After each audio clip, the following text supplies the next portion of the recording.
Is it time already? Yes. How you doing, Asmodeus? Welcome back, my friend.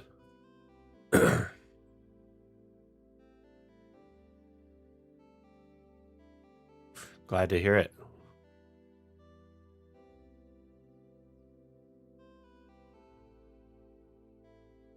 Hello, Constantine. Welcome back. I saw you made a YouTube. Congratulations. Oh.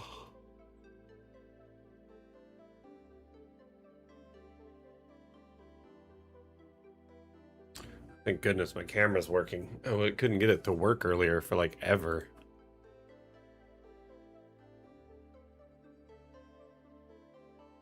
Tropism, Lalandra, hello. How's everyone's weekend thus far? And how was your week? Hey, you took a big first step, Constantine. That's a big deal. So congratulations are in order.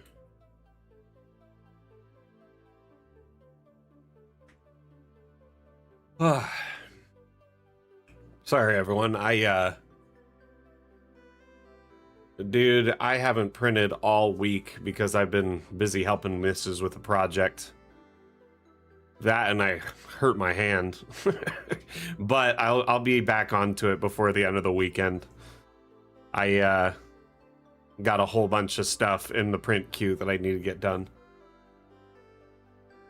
Mrs. Mac wrote me into a project. She has all these yard tools now for a garden, a wagon, tons of bags of soil and stuff, and there's just stuff everywhere in our backyard. It's just taken over our patio. She goes, you know, it wouldn't be a mess if I had a shed. Hey, thank you, Adiska. Or is it Ades Tactos? I don't know if I said your name right, but welcome. How you doing? Print a shed, right? Wouldn't that make it easier? But the shed arrived and it's like a ton of sheet metal parts, and I kid you not, I'm pretty sure the manual is printed with AI because it is so messed up. It is like the worst manual I've ever read. And I've been putting it together a little bit at a time. It's almost done, but it's also just very hot. And so lately I've been working out in the morning before it gets too hot, and then I help Mrs. with the shed, and then by about noon I am just cooked because it's so hot outside, and then I walked like 5 miles and biked like 5. So, you know, just a lot of activity in the morning lately. But anyway, I digress. Yes, 3D printing is back up on the menu very soon. I just kind of had to cut one thing off the roster temporarily while I was getting caught up in IRL stuff. So, how's everyone's week going? Did you do anything interesting? Have anything fun going on? Did you get a session in with your players? Did you do any session prep? Let's hear about it. While I'm waiting for you all to share with me, I've got some stuff to share with you. Some itinerary for today's show, one moment, and also you know, upcoming information. Print a shed. Honestly though, that would be so cool, but it'd probably take way longer than just building one from a sheet metal pack. Like, it's not too bad, but like a lot of it is just hard to understand, so you have to read through it several times just to make sure you're doing it right. Ask away. Ask away, Adis Tactos. I'll do my best to try and help. Okay, let me pull up the itinerary for today's stream. Oh, should be right here. So, really quickly, before we progress, today's stream, we're going to be covering a few things. We've got our first segment, which is our news segment. During the news segment, I've got some fun new ship-themed assets to share with you. Just more along the lines of what the art team's been working on behind the scenes. Immediately after the news segment, we'll dive into the Dam Challenge, which is our bi-weekly map making contest. The theme for the last 2 weeks has been boss fight. We had 10 entries. Oh my goodness, so many entries and tons of amazing maps to sift through and decide the winning map. So thank you to everyone that participated, and congratulations are in order when we get to the winning map here shortly. Hello, Silver Wizard, how you doing? Okay, so we got the itinerary. Let's cover pretty much everything we're going to cover below the dam challenge now. So after the dam challenge, which is the boss fight dam challenge as we discussed, we're going to be our Q&A segment. So if you have any support inquiries, guidance for your map making with Dungeon Alchemist, save your support inquiries for that segment, which should be starting about an hour from now. So the only reason you should be, dropping your questions immediately is if you're going to have to take off before then, and I'll do my best to address them right away, or, one of the mods or somebody else in chat can help. Okay, so after that, we have our asset showcase, where we'll showcase a few different assets on the Steam Workshop. And then immediately after that is our, if there's time, is our feature showcase, where we will showcase the various effects within Dungeon Alchemist.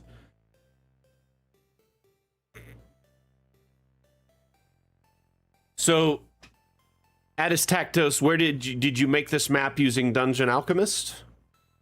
Or how did you make the map? And are you playing online? Are you playing locally?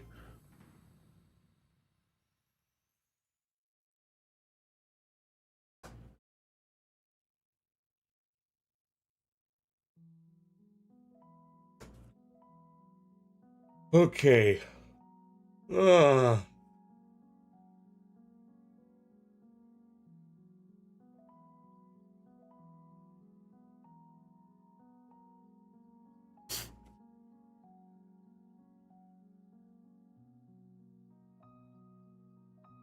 So, if you're playing locally, right, and you're using Dungeon Alchemist to make your maps, are you printing the maps, or are you using like a TV tabletop?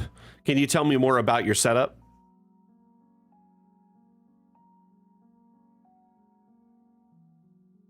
All right, so as you can see, I'm not 100% certain if this will be in the next patch. It's just stuff the team's working on. The next update, Fun with Objects 2, will have a limited shipbuilder and some assets towards that, but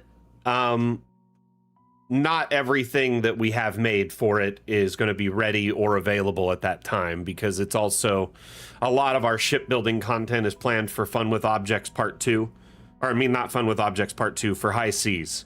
We have just been kind of continually churning out Fun with Objects Part 2 for the last while, and the devs have a solid shipbuilder foundation in place with some reasonable assets, so they're going to release some of it with the next update as just a thank you to everybody and their patience. So you're using D&D Beyond and a huge screen. Okay. So if you're using a virtual tabletop, more often than not, especially where you're doing localized play, usually, you can have like tokens on top of your screen and your players can just move themselves if they're all there. I see no reason to, you have to move everyone's stuff, right? Now, with that in mind, though, different VTTs offer different levels of support. Usually they're for online play across vast distances, not for local. In fact, you're the first person I've heard using D&D Beyond for local play for like I'm assuming, do you mean the D&D Beyond VTT? Or are you using, which VTT are you using? Let's get some clarification. High Seas will be a patch, an update for Dungeon Alchemist at some point. But it will include more than just basic water ships. It'll likely include like astral and sea ships, or like sea, air, and astral ships. Probably even underwater. Okay, so one thing with VTTs is usually everybody's playing from their own location. They log in and they control their own little digital token, right? When you're playing in person, that's a little bit different. It becomes tricky because not everyone has shared vision. Does that make sense? So essentially, you'll have players seeing what they shouldn't see when you play locally, unless you use some kind of trickery. I know some virtual tabletops offer support for local play that has a shared token vision. The ideal thing to do is if you have a digital token representing where the average of the group players are moving underneath in the digital in the D&D Beyond VTT, so the fog of war peels back and shows them what's ahead of them in the map, right? Whereas they have physical tokens on top, and as they move ahead, you kind of just peel back the reality from below. There are some integrations and things like that with virtual tabletops where you can use physical tokens and it automatically reveals the fog of war below. There is shared vision, things like I said with like Foundry and I think Fantasy Grounds. So other virtual tabletops may have more options in this regard. But where you're playing locally, you essentially just have a lot more options at your disposal. Like I've heard of people covering parts of the screen to make sure their players can't see things, using everything from like a bed sheet to like homemade roof tiles to like homemade clouds, stuff like that. But overall, I think that would just be your major concern where you're all playing locally together is with a VTT is everyone can see everything all at once, right? If it's revealed for one person, it's revealed for everyone. Let's keep looking at these ship assets.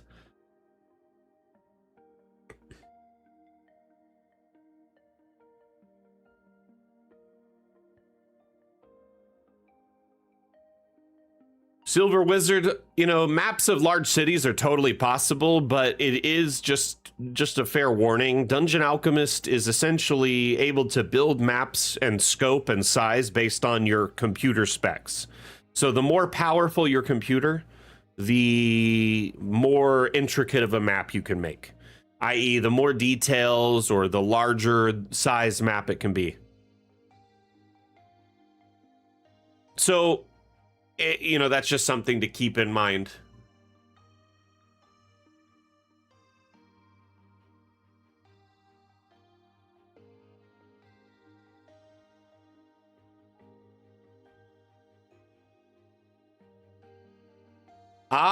Okay. Hey, Shlomo, one of our viewers on Twitch Shlomo is one of our viewers on Twitch, Adis Taktos, and he is saying that he does something with D&D Beyond maps as well, but what he does is, as a GM, you can log into the map, and right at the bottom is Spectator View. This will be a separate browser tab that you can put on your tabletop player view monitor. So it helps with the vision a little bit. You may want to try that out. See, I haven't used D&D Beyond maps that much. I've used Roll20, I've used Foundry, and I've used a little bit of Fantasy Grounds.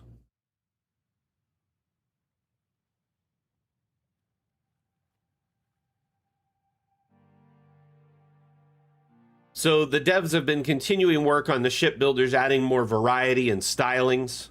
There's other things being worked on behind the scenes that I can't really say. But yeah, there's going to be a lot. Essentially, when the devs said there will be a shipyard, i.e. a huge, amount of assets to build ships with, they meant it.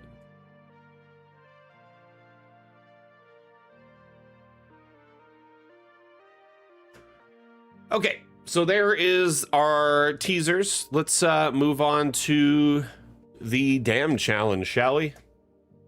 But yeah, thin cloth on top of the table is probably the easiest way if you're all in the same location.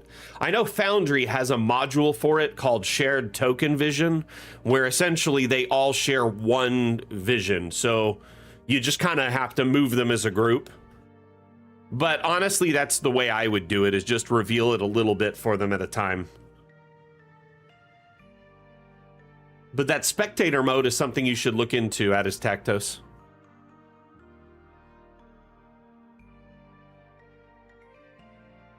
Okay, so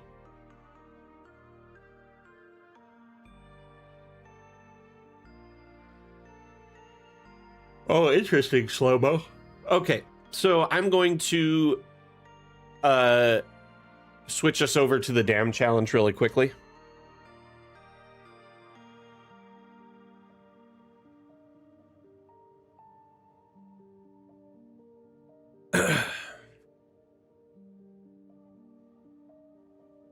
Can I just say, wow, we had a lot of participants in this this dam challenge. 10 entries. Thank you, everyone that participated.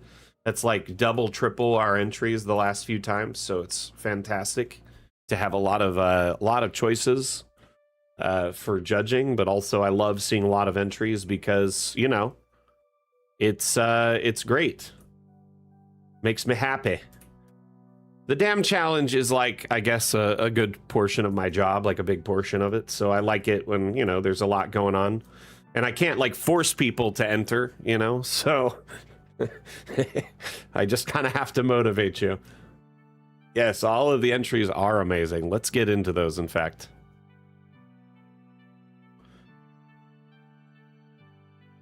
We're going to go to the winning map first.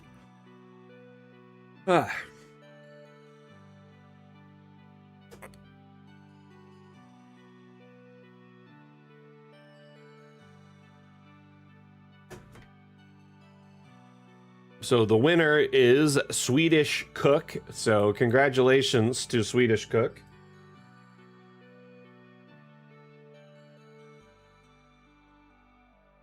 I don't know if they're watching right now, but if they are, hopefully they are. I don't see them in chat. Either way, though.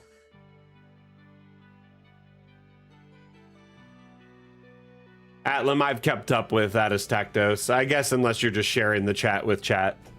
But yeah, I think they've already left, to be honest.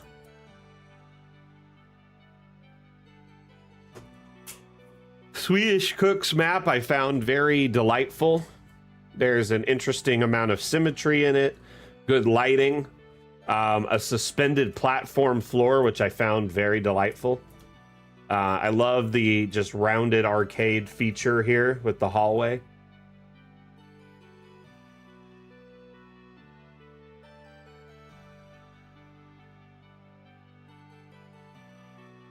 It's a lovely map. Okay, so we're going to take a closer look.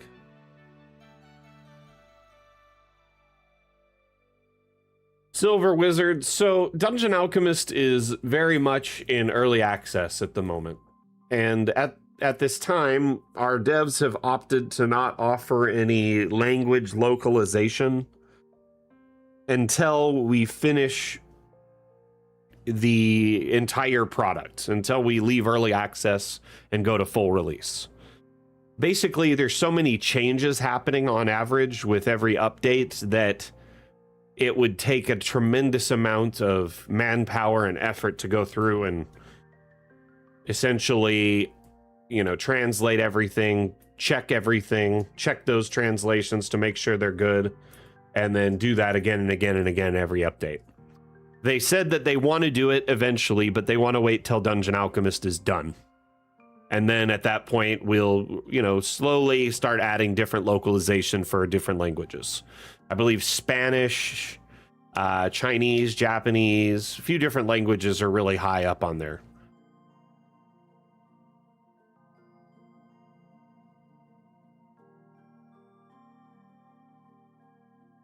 Let's peel this back a little bit so you can kind of see why I like this map so much. I love this like circular feature where everything is fully symmetrical all the way down to the center, right? And then you have this platform here, which is actually a suspended sort of, platform in the lava fire pit. So it's a perfect little battle arena for fighting a fire mage or any type of fire-based, boss.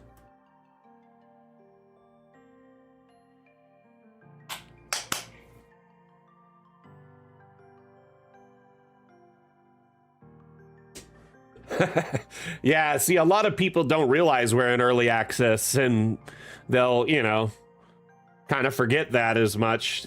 think that we should be, why is this not there? Because they think we're full release. But yeah, us being in early access, I do think affords us a little bit of patience, but also there's plenty things that are being worked on, and kind of we're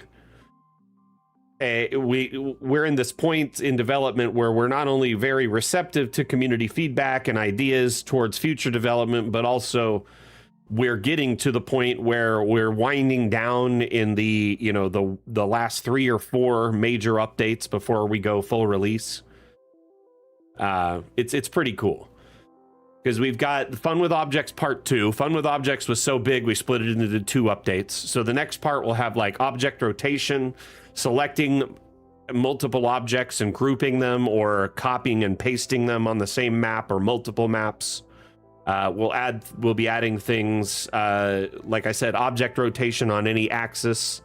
There's a whole new hand-drawn like biome and room type that'll allow for simplistic maps that are great for like coloring books, or like a hand-drawn, adventure, or a quick, maybe a blueprint style for a building. Anyway, so there's a lot of work yet to come. That's only a fraction of what'll be in the update. So very excited for that. We'll hopefully launching sometime this fall, maybe winter, for that update. But so stay tuned to our streams, stay tuned to our various platforms, social media, Steam, etc. Speaking of various platforms, we actually had 3 offline follows. So I do want to hurry and put those cheese in the map really quick, but I don't want to detract from the Damn Challenge win. So what I think we're going to do is, after we finish showcasing this map, we'll pull up the cheese map and we'll add all follows from when we were offline, and then any new ones we get today. So for anyone wondering, we have a silly map where we add a wheel of cheese every time we get a follow. And we started doing this like the beginning of August, and it's slowly just adding cheese. Oh, great, 16 just followed. So there, we got another cheese we got to add. So that's 4 wheels of cheese we got to add today. So any followers we get between now and the time we open the map, I will add those wheels of cheese when we do. But let's get back to this. I love the fire barrier here using the effects tool, which we're going to discuss a little bit more at length later. But for those wondering, you can dip into this menu here on the left menu. The effects menu has fire, smoke, magical effects of all types, and you can place them in your map and paint them wherever you want. So this looks like a combination of cinders and fire to get a neat little fire ring effect around this, which I imagine is sort of like a firewall barrier.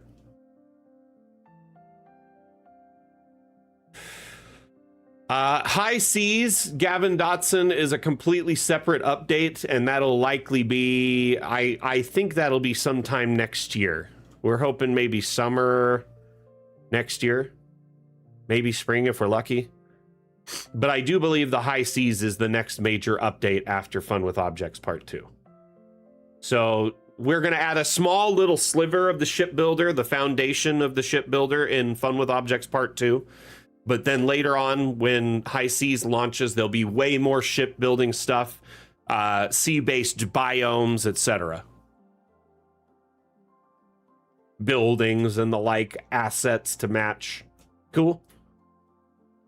But yes, that's still very much on the to-do list. So, looking at this map, you got, like I said, a lot of fire, this big ring of fire. In the center, you've got these statues with the lava plinths, and then obviously the lava central statue with a dragon egg. So methinks this fire mage is actually taking care of a baby red dragon, or is trying to hatch a baby red dragon.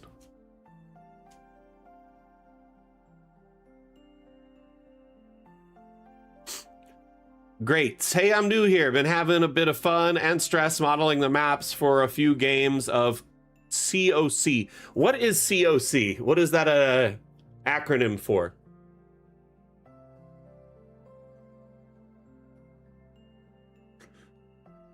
Call of Cthulhu. For some reason I was thinking you maybe had a typo for Curse of Strahd. But yeah, I've never played Call of Cthulhu. That's cool though. How is that going for you? Great. Are you having any luck making maps? I imagine isn't Cthulhu more of a like a dark kind of, you know, not playing it, I'm just guessing here, but from my understanding it's like a dark horror, dark fantasy type setting. You just uploaded your 200th thing on the workshop? Nice, random ladybird. Congratulations.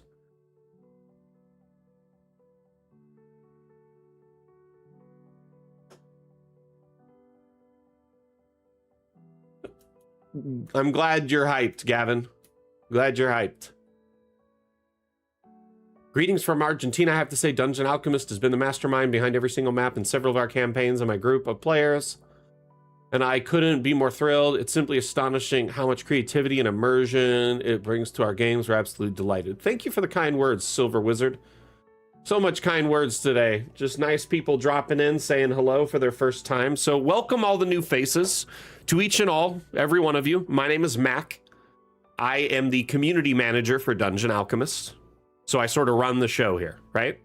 I host our streams twice a week, every Saturday and every Monday.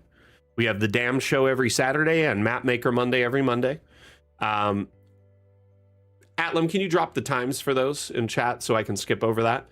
I post our social media posts for the most part. Like Friday, I put up a video with a quick little tips and trick guide to help you increase your performance in Dungeon Alchemist if it's running a little bit slower than you recall.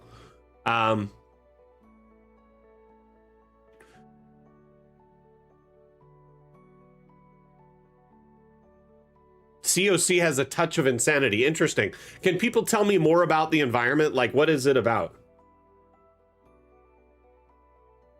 Like, what's the setting? Where is it? What time frame would I be? Like, if you said something like it's set in a, you know, Victorian England or something, like what time frame would it be set in if that's like most recognizable?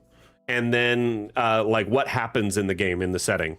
I've heard of people talking about it on stream. I've just never played it before, so I don't know much about it. Love to learn more today. Can't play every tabletop RPG. Interesting. So it kind of has like, it could be, or sort of like a, does it have that feeling like BioShock Metropolis a little bit?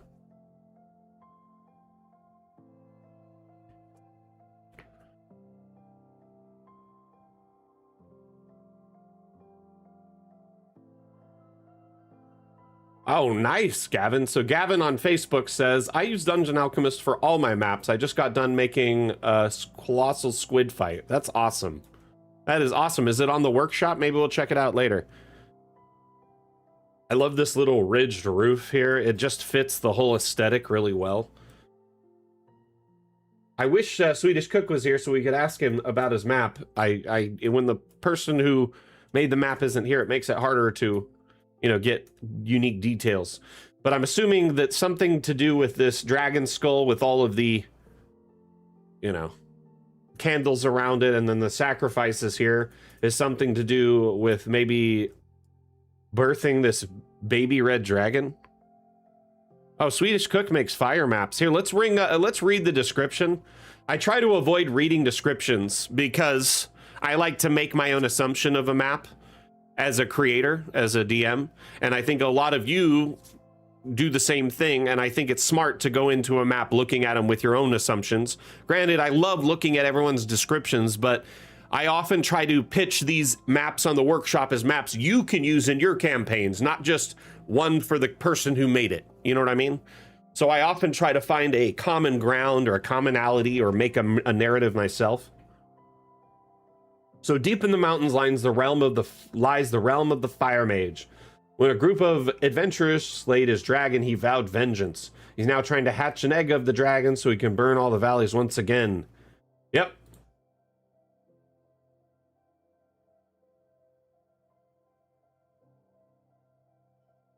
So Gavin, we're actually live on multiple platforms right now. So we're live on Twitch, TikTok, Facebook, Twitter, Steam. And I'm monitoring the chats for all of those platforms, right? So we're actually showcasing maps from the Dam Challenge, which is our bi-weekly map making contest. But the majority of our chatters are over on Twitch right now, kind of commenting on this. That's why I'm saying names or saying, you know, things to people that may not be there. So if I'm talking, you're like, who is he talking to? That's who. It's not the people in my head. It's the people in our other channels. But if you have made any maps that you want to share on the workshop, would love to see them. I encourage everyone to share their maps. So just on Twitch, we have 20. On Steam, there's another 10. On TikTok, it's bouncing between 3 and 5. Let me see YouTube really quick. And I can only assume that we only have 1 at the moment on Facebook.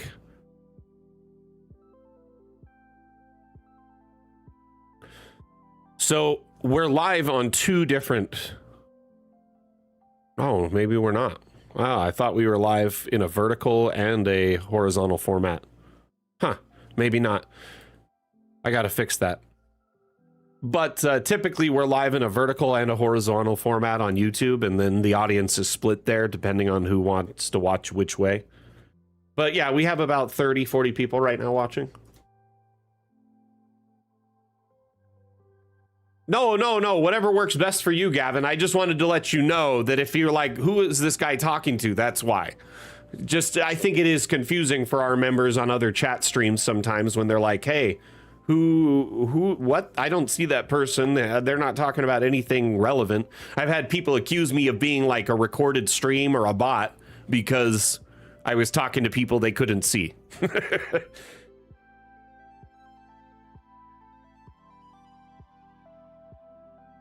You need a moderator for the voices in your head.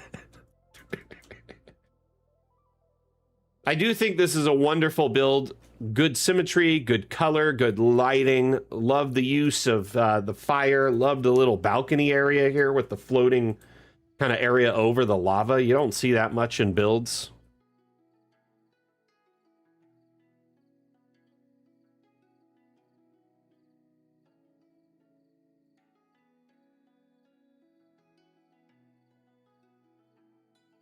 I am not an AI. I am a normal human man.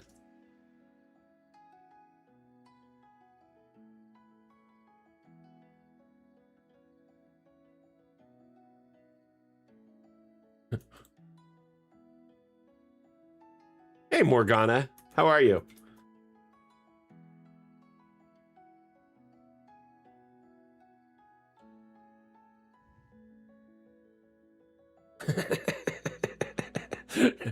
Well, did you hear me talking? I was trying to give my best sort of robot-y AI voice. Though they will constantly be like, yeah, you're right. I should have thought about that. So, I'm going to incorporate what you just said into our little theory. Need to cut in and out. Can CMs be normal? Let's just say no.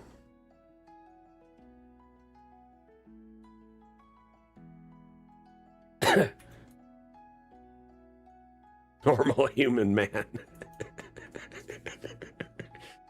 So I've been reading Discount Dan, which is basically like Dungeon Crawler Carl. It's a similar concept, but it's a different story altogether. You know, it's another literary RPG. And in the book, he befriends a mimic who, when he first meets the mimic, it's labeled as a totally normal dog. Totally normal human dog or something like that.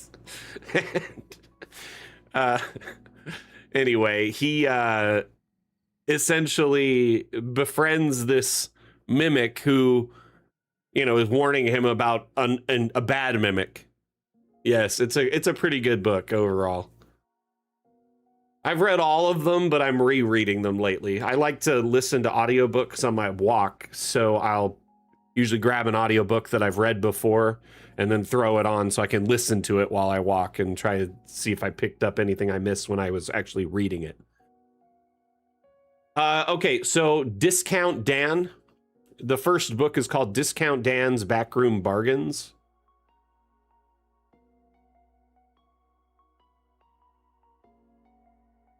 And then if you're looking for another good book, Dungeon Crawler Carl, great book. If you like Dungeon Crawler Carl, though, you'll likely enjoy Discount Dan. I've read and listened to Dungeon Crawler Carl, all of it, yes. I'm really excited for the TV show. I mean, it has dungeon in the name, so. Oh, Scott Skinner, thank you for the sub. Much appreciated. Okay, we're going to move on from this map. I would have loved to interview the creator, but they are not here. Thank you very much, Swedish Cook. Fantastic build. Very, very well done. I was just in awe when I spent time looking at it and reviewing it when I was judging the maps. So thank you for your hard work. And I'll be reaching out to you hopefully before Monday afternoon with your prize, which is a $10 Hero Forge gift card. But yeah, Gavin, Dungeon Crawler Carl is great. Really enjoy it.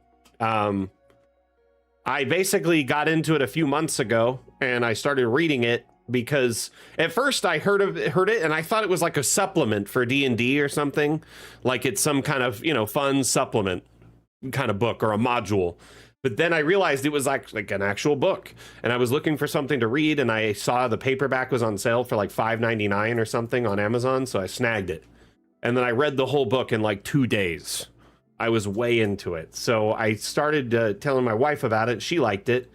She doesn't care about reading as much, so we picked up all the audiobooks. I had a bunch of Audible credits because I hadn't bought any books in a few months. And there was a few on sale, so I ended up just snagging like the whole series, and we binged through it in like a matter of 2 months. But yeah, I've read the books as well. Very good books, very entertaining. And I've learned that I enjoy literary RPGs because of Dungeon Crawler Carl. That style of book is interesting to me, intriguing. And I'll be honest with you, the audiobooks are so entertaining. Yes, Jeff Hayes does really good, and I'm really happy that he will be Donut in the TV show. Okay, so let's open up our cheese map really quickly. We're going to add all the follows and subscribes from offline and for the last few minutes.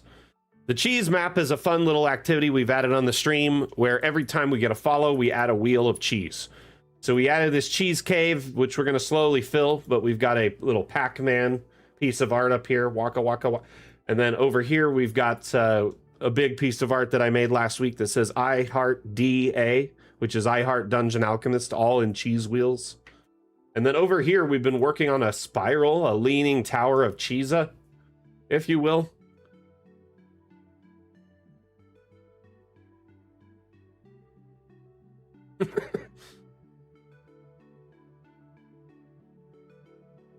So we've got 1, 2, 3, 4, 5 to add, unless we get some more followers in the next couple minutes while I'm working on this. I'm gonna hurry and add the wheels of cheese. You know what? Yeah, sure, we can. It's kind of small, so walking through it doesn't take much, but we can. We'll go right back into it. The cheese tax requires my constant attention.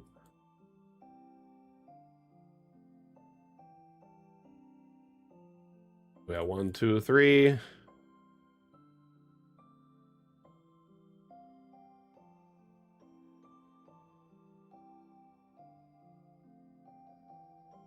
think I'm going to put 2 more on this tower and we'll move on to our next project. 4, 5. Cool. So that's our 5 follows for the cheese map. We're going to save that. So thank you everyone that followed and subscribed while we were offline and at the beginning of today's stream. Much appreciated. Let's get back to Swedish Cook's map. We'll do a quick walkthrough and then we'll head on to the next map in order, which is from Lombrowin, one of the mother cluckers.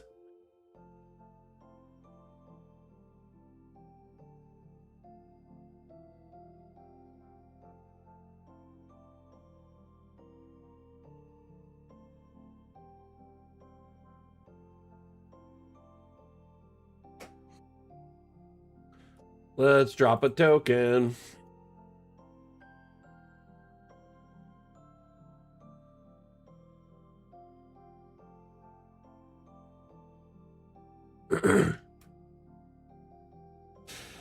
Hey, Gavin, have you done all the, have you read all the Discount Dan books then?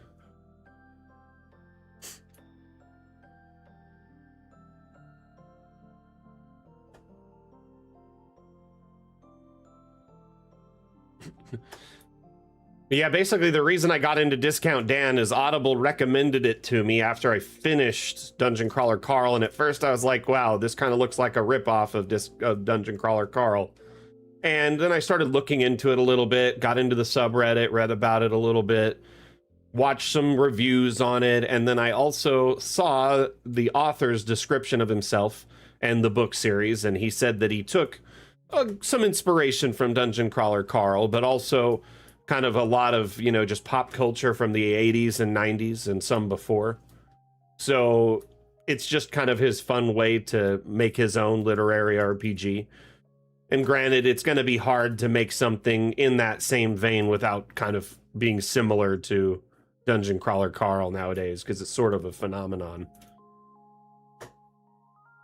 I love the altar right here with the egg. Looks like this mage is doing everything in their power to make sure this egg stays hot. And they should be. The mama dragon died, so, like, what are they going to do? Whoa. Fire vision. Oh, I just crashed DA. Nice, nice. Yeah, I just finished the third book the other day, and honestly, the third book reveal with the franchiser, like, wow. I don't want to say too much, but it was pretty cool.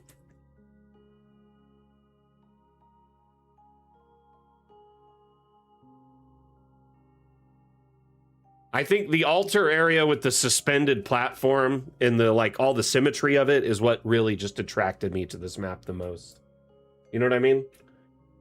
It's just very, very, very pretty.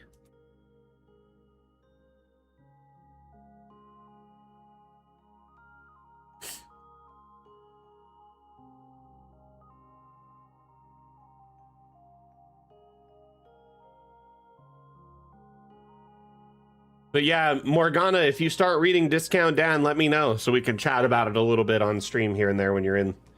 In fact, any of you, if you're reading either of those books, Discount Dan or Dungeon Crawler Carl, let me know. I'd love to chat about them.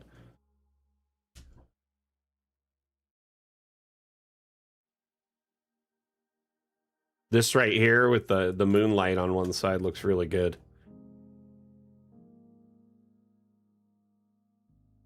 Oh, nice. Easy mode, Chris. Okay, book 6 was Inevitable Ruin, or was it Bedlam Bride? Which one was it? Oh man, you're burning through it, right? That's how I was too. I just burned through it. Bedlam Bride. Oh, okay. Book 6 is Bedlam Bride.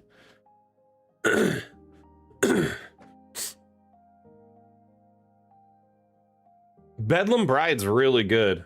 Yep. Yep, with Cuba and Sister Inez and Paz and everything. That arc is crazy. I don't want to spoil anything for you, so have fun with that. But has he already started getting his cards? It definitely was like a Digimon Pokemon arc. It's fun though. I enjoy it.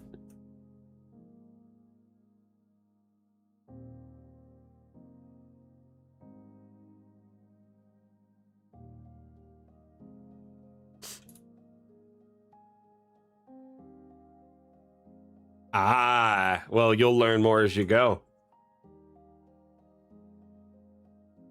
But yeah, so you just barely started it then, basically. You're just barely getting into it.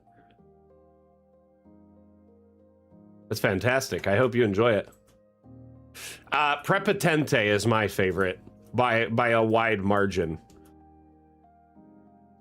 Like, it's easy to like Carl and Donut because they're the stars, right, of the book. And like, don't get me wrong, like Donut and Carl are great, but Prepotente is just my favorite character. He is so ridiculous. Yeah, Pony is great.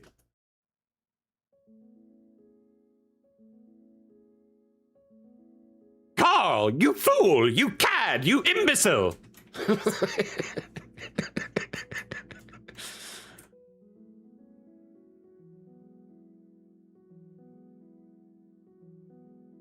Okay, we're gonna go on to the next map because we got a lot of maps to showcase and not a lot of time. Oh, the song at the end of the 8th book. Are you talking about the secret song? Oh, the screams in the audiobook are great. Yes. The goat screams. That's part of the reason I fell in love with Prepotente as a character. I just think he's hilarious for that reason. He's super funny. He's like just like a very young, scared goat wrapped up in a savant's with a savant brain all of a sudden. Very bad at social interactions, like, but could solve world hunger. he is.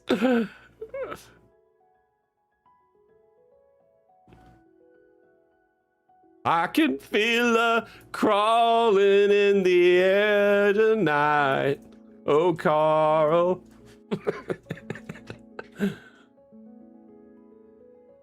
Yeah, they do know how to make tearjerker moments in those books for sure. Easy Mode Chris, we were just talking about another book that if people like Dungeon Crawler Carl, they should check it out. Given the pace you're burning through the books, I'll recommend it to you as well. Discount Dan's Backroom Bargains. It's another literary RPG. Definitely, you know, similar vein style of writing, but not the same story or character or universe. This is just splendid. The view from down here is great. I wish I could jump on these, but there's something blocking me. It's like once you leave them, you're done.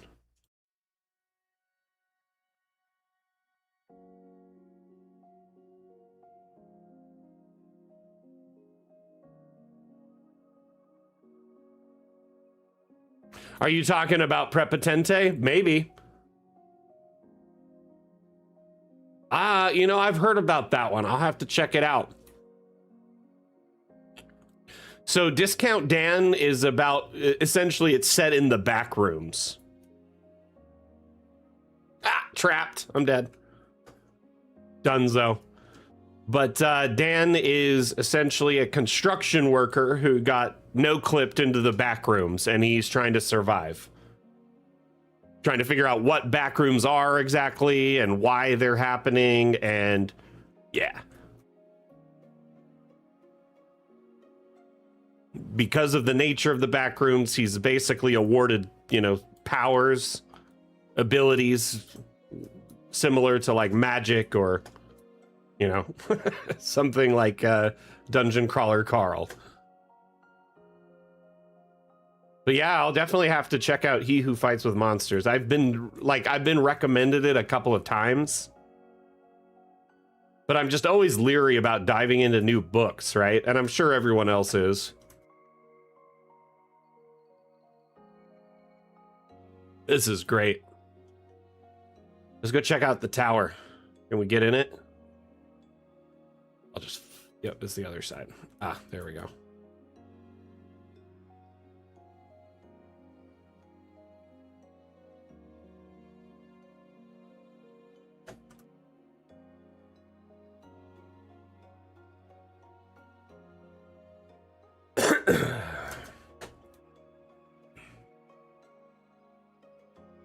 I love this.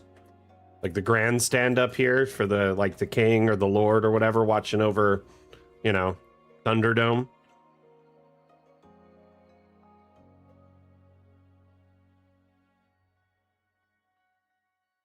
Very, very cool. The tower is the highlight for me. I love this design.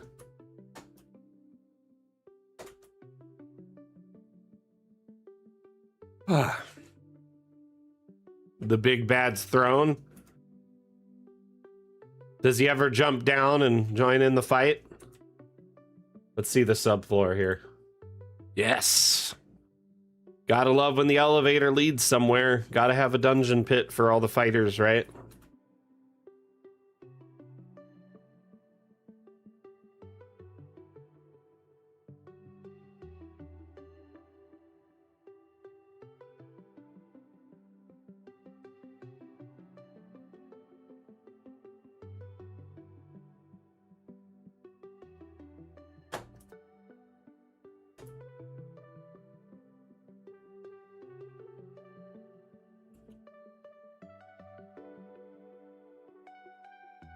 How do you apply your maps for the dam challenge? That's a really good question. In fact, I will answer that really quickly.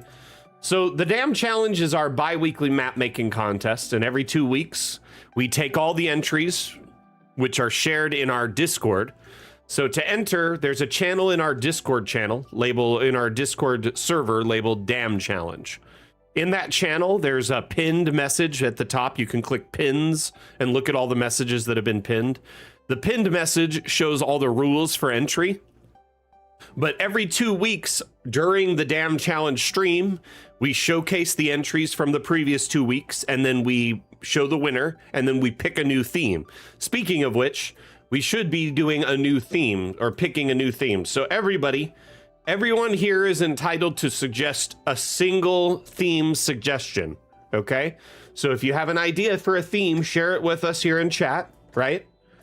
And then our mod teams will gather the information that you share, all of the different suggestions. And then I will pick one before the end of the stream.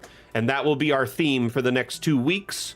And you use that theme as inspiration to make your map and submit it before the deadline. So our next Dam Challenge, we don't have a theme yet, but the deadline for submission is September 4th. September 4th. End of day, September 4th, whatever time zone you're in. So 11:59 p.m. or 23:59 for our friends across the pond. Back to school, huh? Excuse me. Well, is that your suggestion? Then we'll add it to the list. Excuse me.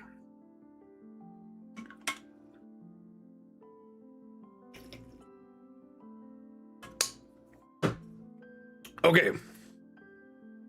Lovely, lovely map. Lumberwin, good job on this.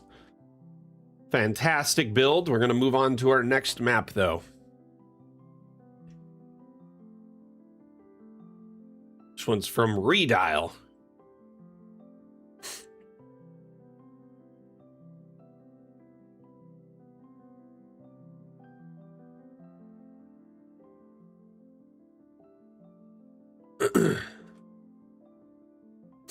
Cave of the Crystal Colossus. A lovely cave map where we have beautiful lighting using abstracts, a bunch of cool,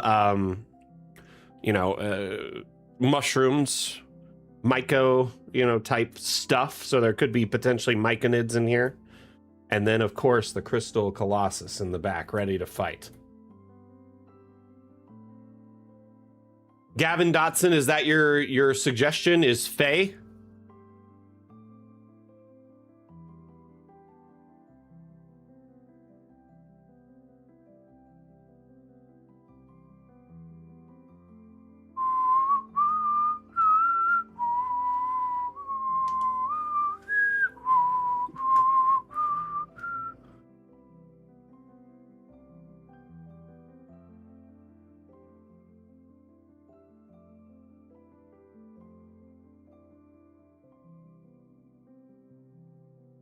Cool. So add Faye to the list, Atlam.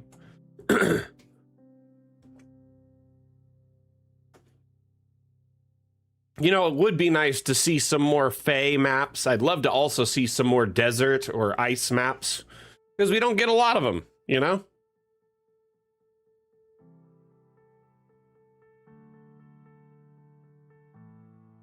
Right? Wouldn't it be cool to be able to platform from the mushrooms?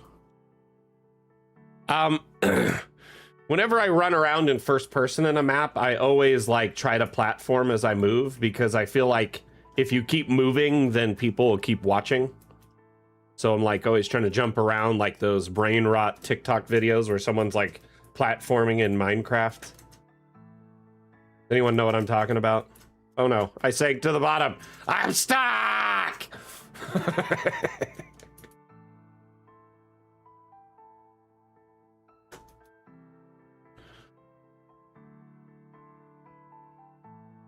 Darn it.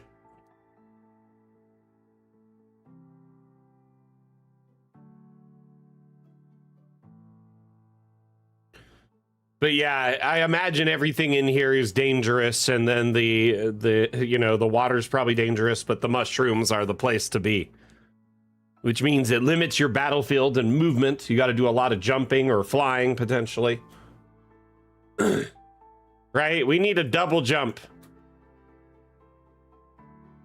Though if you are good enough at platforming, usually you can get the distance.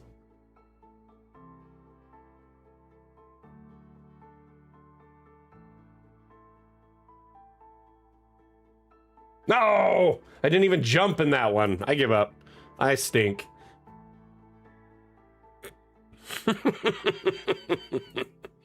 Okay. Take a close look at the map here. I don't think there's anything below this. It just kind of reveals where all the water is. Got it.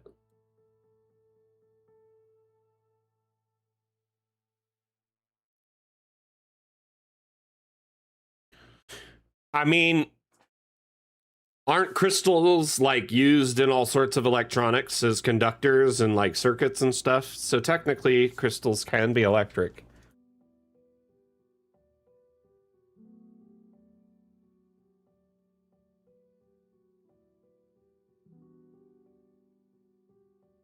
DTE, I'm sorry. Here's a fun suggestion. Damn Team does an actual play and people make maps inspired from the Damn Team's game.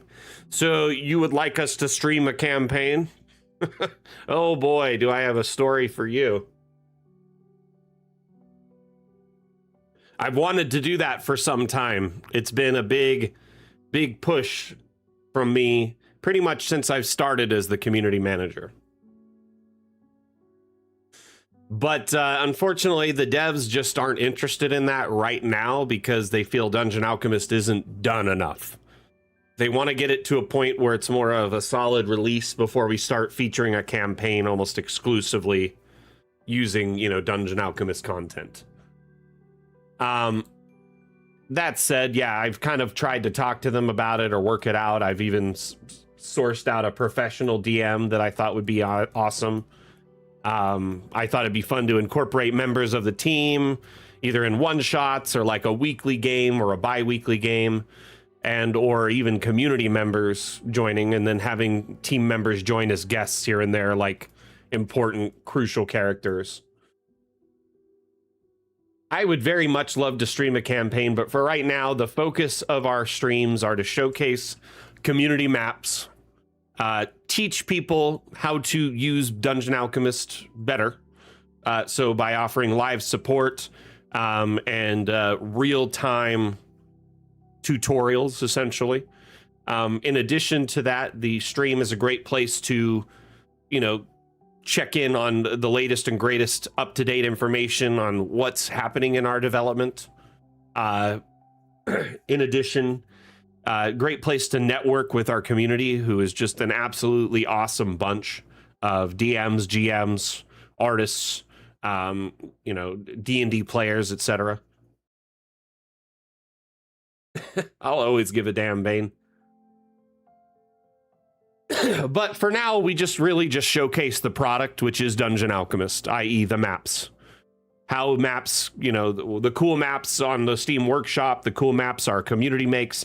Like right now, we're highlighting maps from our bi-weekly map making contest called the Damn Challenge. You did win, Swedish Cook. Congratulations.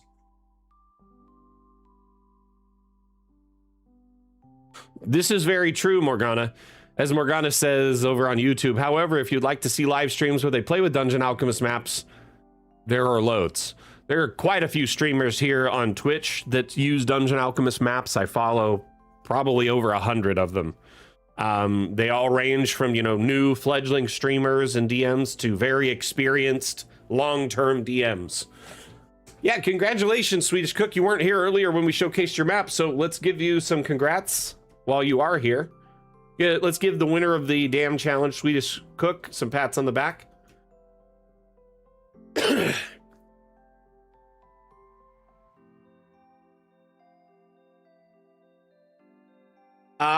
Ripe on YouTube asks, are there any plans to turn DA into a VTT? While there's discussion for us to build a virtual tabletop, it likely won't be incorporated in Dungeon Alchemist. It'll likely be a standalone tool that complements it. Dungeon Alchemist is first and foremost a map-making tool, and then followed by that an immersion utility.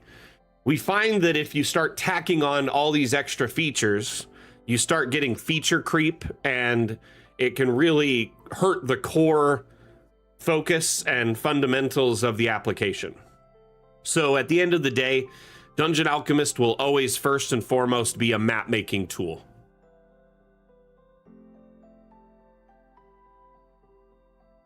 Nice, Gavin. Where are you going to stream? But yeah, as of right now, our intentions are to continue development with Dungeon Alchemist until we have delivered on all our promises from our Kickstarter, which there's a series of stretch goals remaining from our Kickstarter, roughly 3.5 stretch goals, or 4, no, 3.5. And we're gonna, after we've delivered on all our stretch goals, we'll leave early access and be a full release, at which point we have 2 plans. One is to offer complimentary content for Dungeon Alchemist as optional expansions. Many people want to use Dungeon Alchemist to make sci-fi maps or cyberpunk maps or Call of Cthulhu maps, or set in a variety of different settings that aren't necessarily its core at the core of Dungeon Alchemist.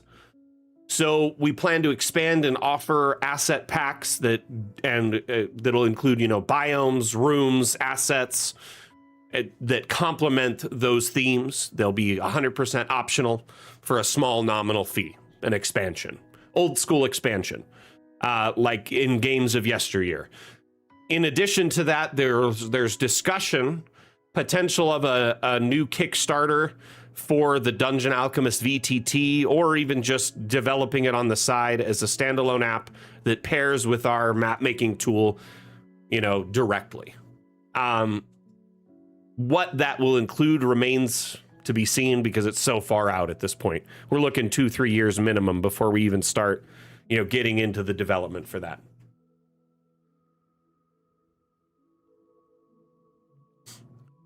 So, right, does that make sense?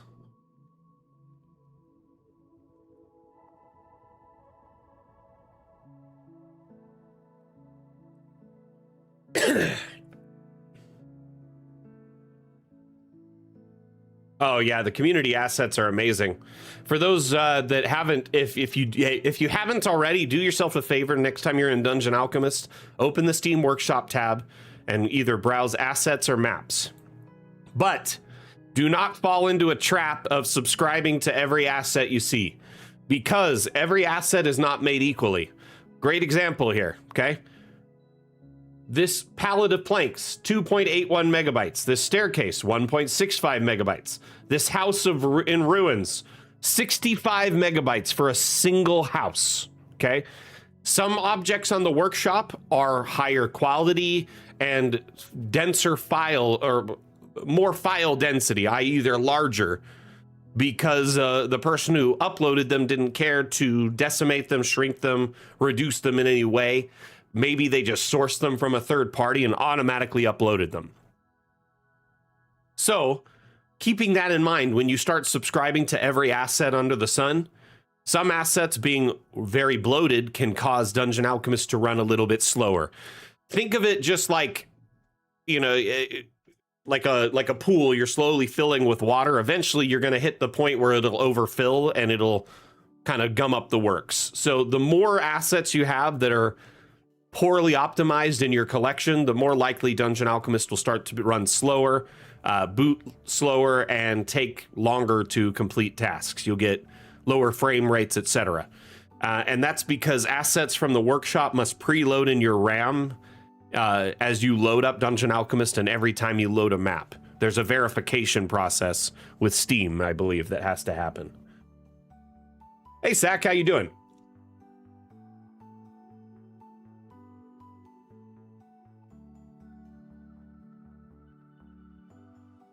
Nice, Jim. That's great. I'm wonderful. I'm glad you're here, my friend. And I'm glad to hear that you're not bad. What you up to today? Let's get into our next map, the cave worm encounter.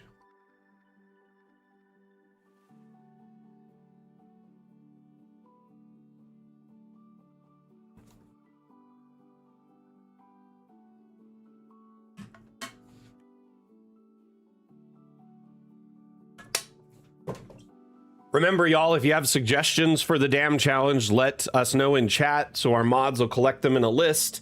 And here in a bit, I'll take that list and pick one from it.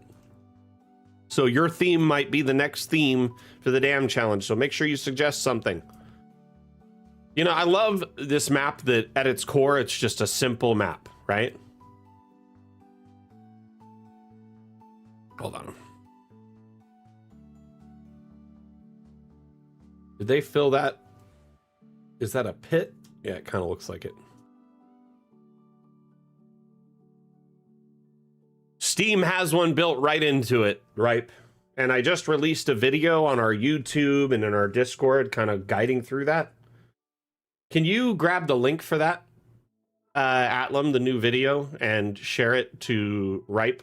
But Ripe, on our YouTube channel, our most recent video in our tips and tricks playlist has a guide that kind of walks you through some optimization techniques to get a bit better frame rate out of Dungeon Alchemist while you're building.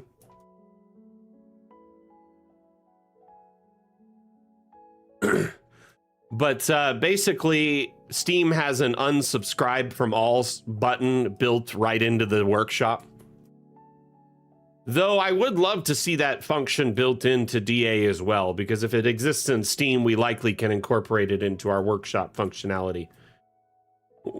That said, doing it through Steam is often better, because if Dungeon Alchemist is running poorly, it often takes forever to load, or it's hard to load up the workshop, right? So if DA is running bad or taking a long time to boot, you can run into Steam instead and unsubscribe from all the assets before ever loading Dungeon Alchemist. So it's kind of a nice option to have externally. So I'm trying to figure out like what they did down here. This looks like it's a pit. Yep, pit. That's a good way to make that dark little area. I probably would have approached it a little bit differently, but this worked out well, and they made the cave walls look very realistic because they did it this way. So what they did is they made a room down here that is the pit room type. So it's just a big dark hole. An alternative method to get this almost same thing is you could just have this be, you know, just a hole and you could see the bottom, but you could use abstracts to fill that space. Abstracts are blank slate objects that you can insert images into. So a lot of our community will insert like, you know, some sort of graphic or art into their designs using this, a watermark or magic circles, blood splotches, all sorts of things. But you can also use this in other ways. If you insert a solid black image, for instance.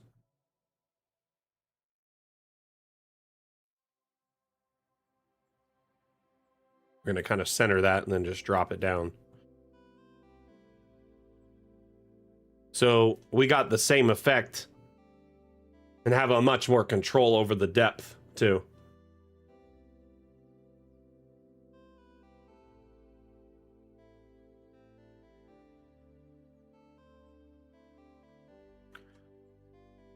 But that new video I was just talking about, it's roughly 1.5 minutes long, and it covers 4 tips to quickly improve Dungeon Alchemist performance if it's running a little bit slower than you remember. When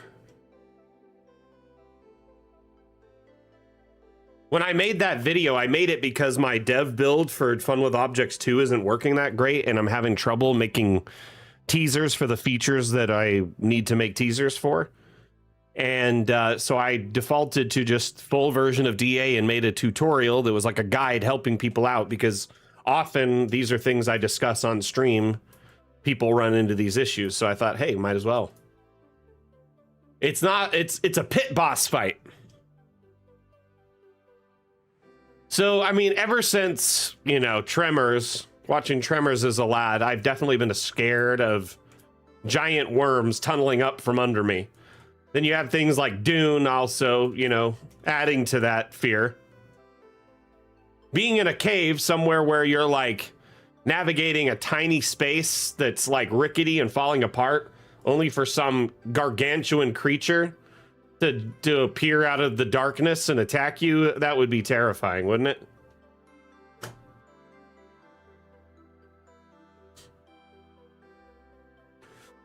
So, Ripe, if you purge assets, any assets you've uploaded will automatically be re-downloaded. So if you've uploaded a few assets of your own, those will automatically be re-downloaded. Any assets you've favorited, i.e. a star in the Steam Workshop interface, will also be re-downloaded.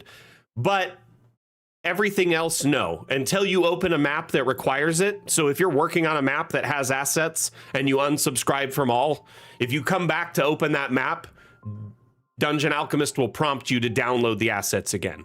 So that's the cool thing about it, is you don't really need them on hand. You can always just open the map later and Dungeon Alchemist will prompt you to download said assets that are required. So as you're building a map, any third party your assets you add to the build, it keeps a record of it and knows what's required to finish the build.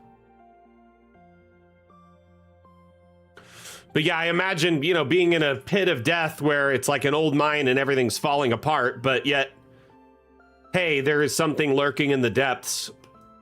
Sarlacc level, you know, or space worm type stuff.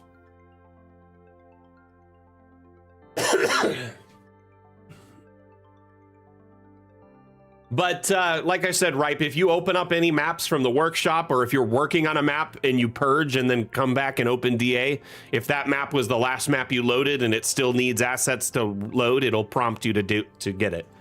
So essentially, any maps that you're worried about losing content for, it'll always prompt you to re-download them. We already looked at this map. That was the winning one. So we're going to move on to Lilandra Grand Tournament. Here we have another lava pit.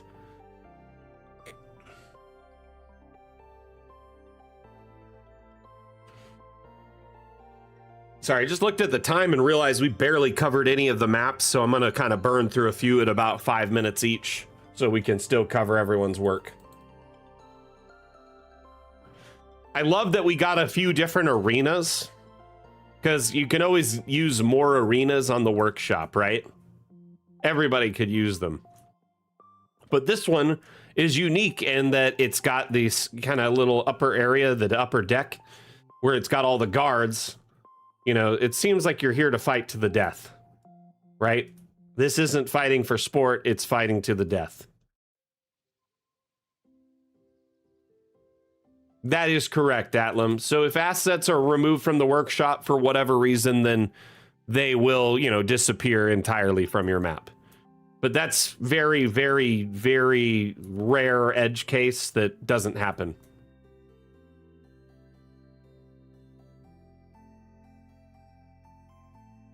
I mean, it seems like they were forced to fight rather than they're being paid to fight, right? The Ashen versus Arena Boss. Lilandra always leaves us little clues in her maps. Let's take a look inside the tents. I love the little tent shops here you have for...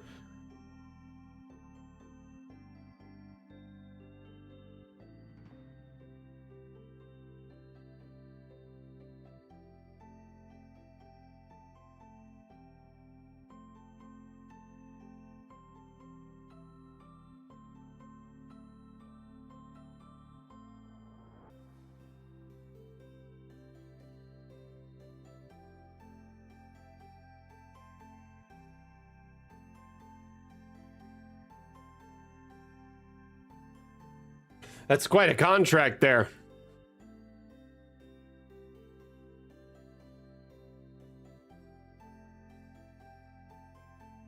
The Covenant of Trial and Bloodsport, a binding accord for participation in the Grand Tournament. Let it be known that upon signing this covenant, the participant enters willingly into the trials sanctioned by the High Council of Scribes and Steel. The participant acknowledges that the tournament is a contest of martial, magical, and supernatural peril, wherein injury, maiming, dismemberment, soul harm, and death may occur. The participant agrees that any remains, corporeal or ethereal, may be retained by the council for ritual, archival, or ceremonial purposes. The council in turn guarantees fair conduct of matches under the laws of Steel Script. Housing is provided for participants free of charge during the tournament. Provides no assurance of survival, healing, or retrieval. Reserves the right to alter the nature of any trial without prior notice. The covenant is sealed by ink, blood, and arcane mark, and is enforceable by oath-binding, geas, or other lawful enchantments recognized by the realm. Oof.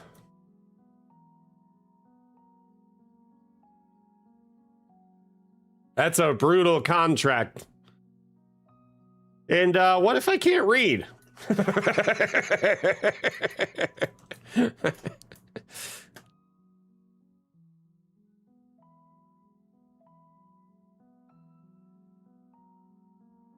It is with that binding contract. Oh, look, you can see that there's a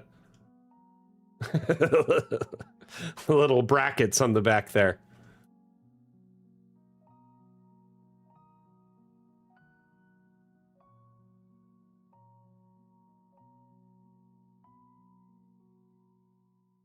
Yeah.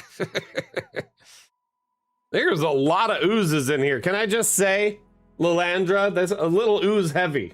I'm a little terrified for these survivors. We got some sort of trash golem and a bunch of oozes.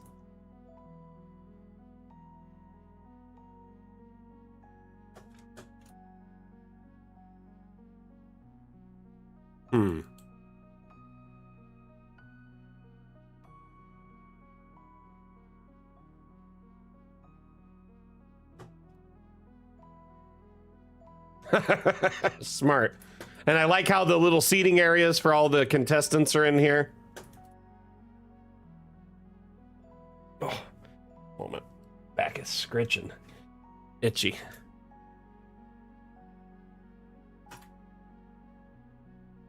I love these little corridors and whatnot that you have going on in here.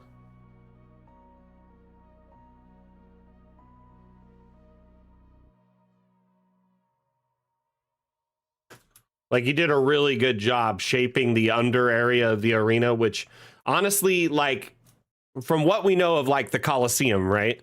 Underneath it was more of a just as much, if not more of a marvel than above, right? Because there's all this crazy stuff happening below ground to allow for, you know, these events to happen above ground. Including storage of like animals and, you know, participants and whatnot.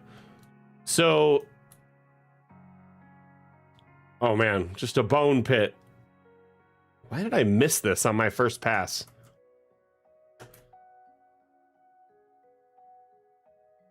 Well, it's over. I'm in the pit of bones, and the spikes are probably going to come out from the wall. Exactly. A theater needs a proper backstage, right? Or it can't function. Unless it's like a small production, but most theaters need a backstage or an understage, you know?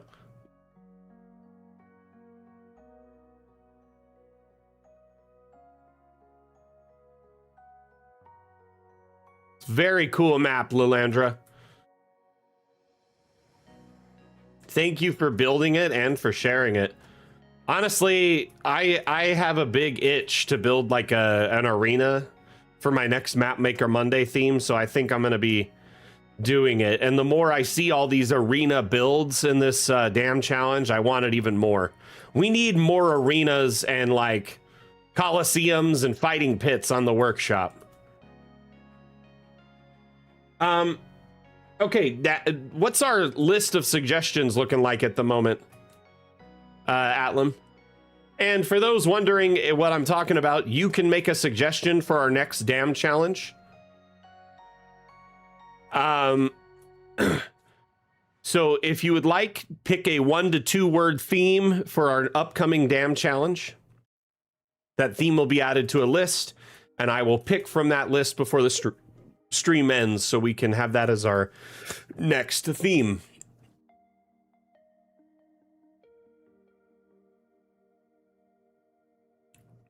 Well, Blue Mage, then go ahead and submit that suggestion. I can't make suggestions myself.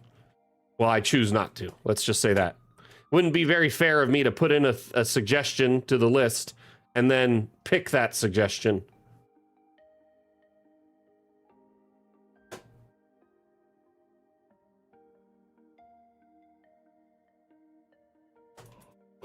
I love the little tent shops. We don't see enough usage of tents in builds, and so I was very, very happy to see this.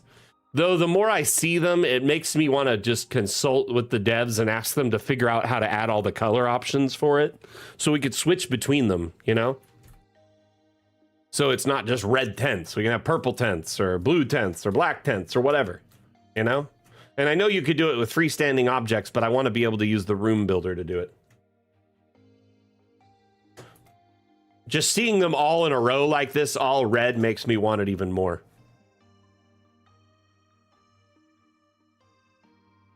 Very well done, Lalandra. Thank you, thank you. We're going to move on to the next map. This next one's from Anani. More Mau Mau.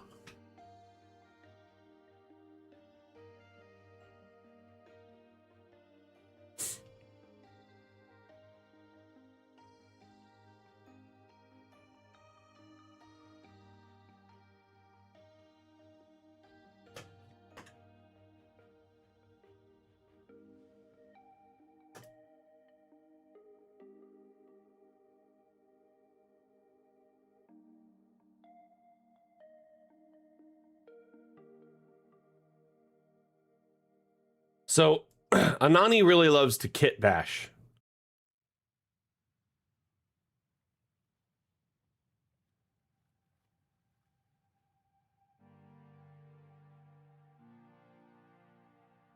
Yep, it is a bunch of work.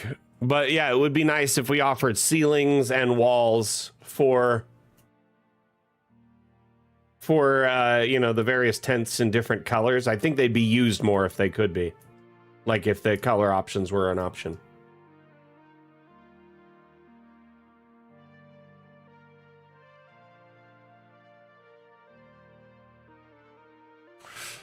What is the deal with the organist boss?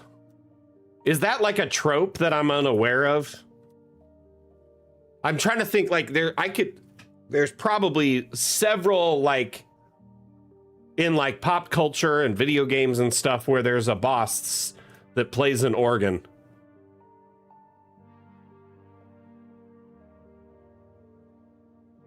This dude looks like he's part demon, part Gundam.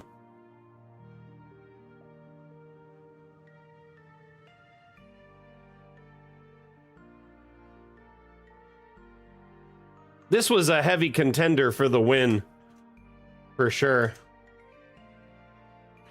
Love the use of just like the dragon mouths and these lava spouts and pits. What was your thoughts on the new Trigun, Bane?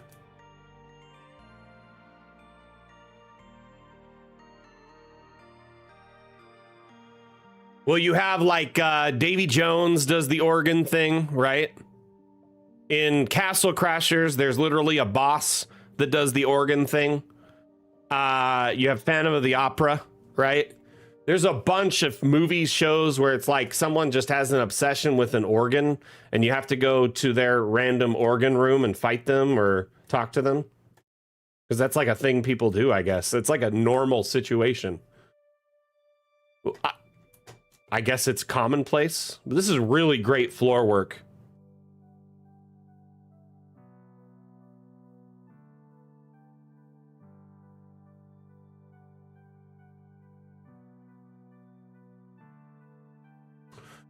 So I liked that they told some new stories, right? Like they dipped into more of the manga stories that weren't necessarily, you know, dived into in the series, right? But then at the same time, the retelling of some of the original stories, I didn't care for them, right?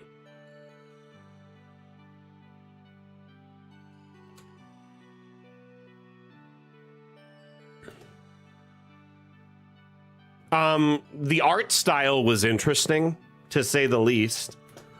Like, it was an interesting take, but I also just am such a big fan of the original Trigun, and it's so hard for me to, I don't know, like I wanted to like the new one a lot, and I gave it a good shot. I watched it twice, and I appreciated the art style, but I didn't really care for the direction of the storytelling.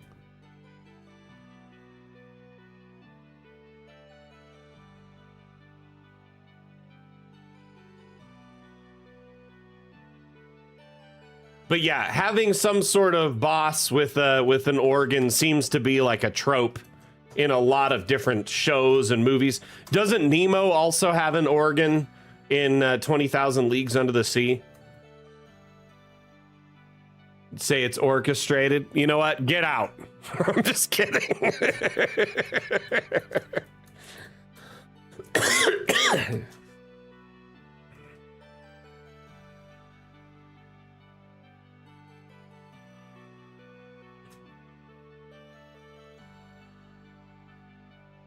You're like, he can't be that evil if he has an organ.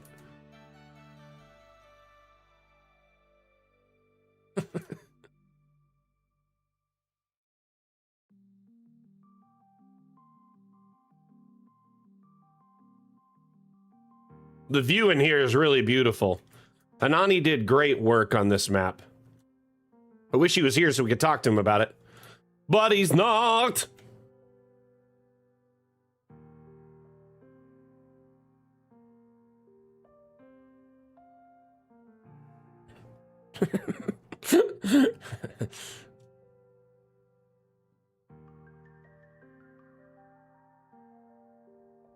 I think it's Bach.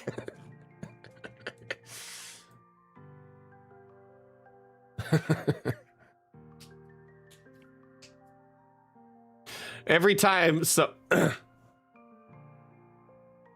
I think about someone saying sonar, it reminds me of a down Periscope. I don't know if any of you have seen that show. It's quite a funny comedy about submarines in the Navy. It's got Kelsey Grammer in it.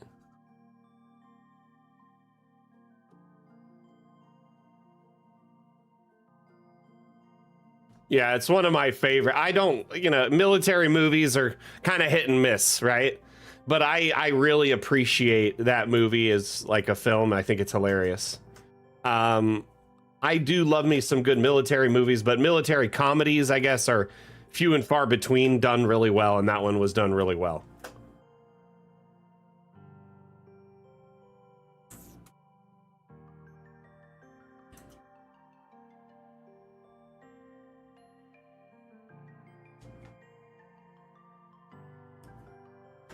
Has anyone been watching the new season of Futurama? I almost missed it was out because there was no advertising for it. Like, at all. They've been dropping the episodes like one a week, and it's on Hulu and Disney Plus.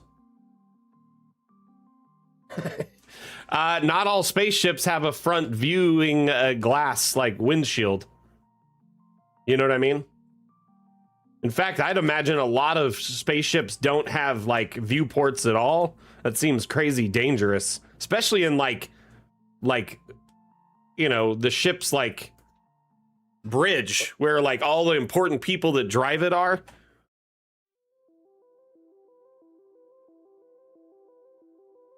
Asmodeus, didn't you say nightmare? So you only get one suggestion. Oh, you're gonna replace it? Okay. Gotcha. Under the sea, under the sea, under the sea, under the sea.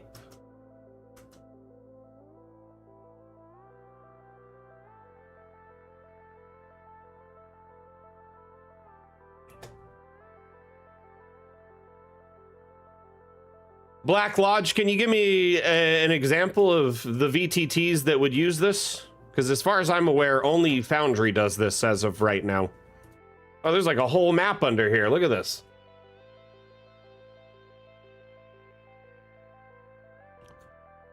That to not, you know, not to say it's not worthy endeavor to pursue or to develop, but oh, you're asking for UVTT, huh? Sorry, they have height options in UVTT now. I was not aware that was an option at all. I'd have to look into that. Sorry, I misread your statement there.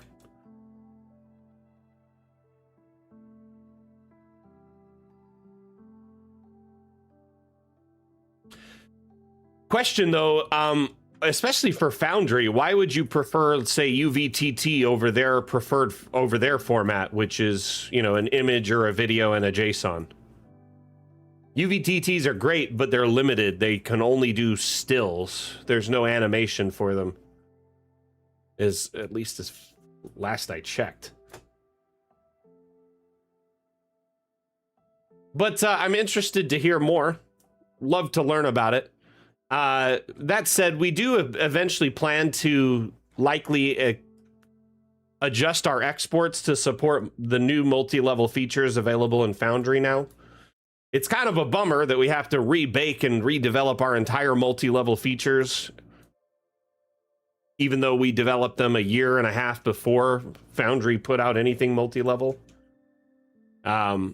But in order to do all those adjustments and changes, it's going to take some time to support their new multi-level exports and whatnot.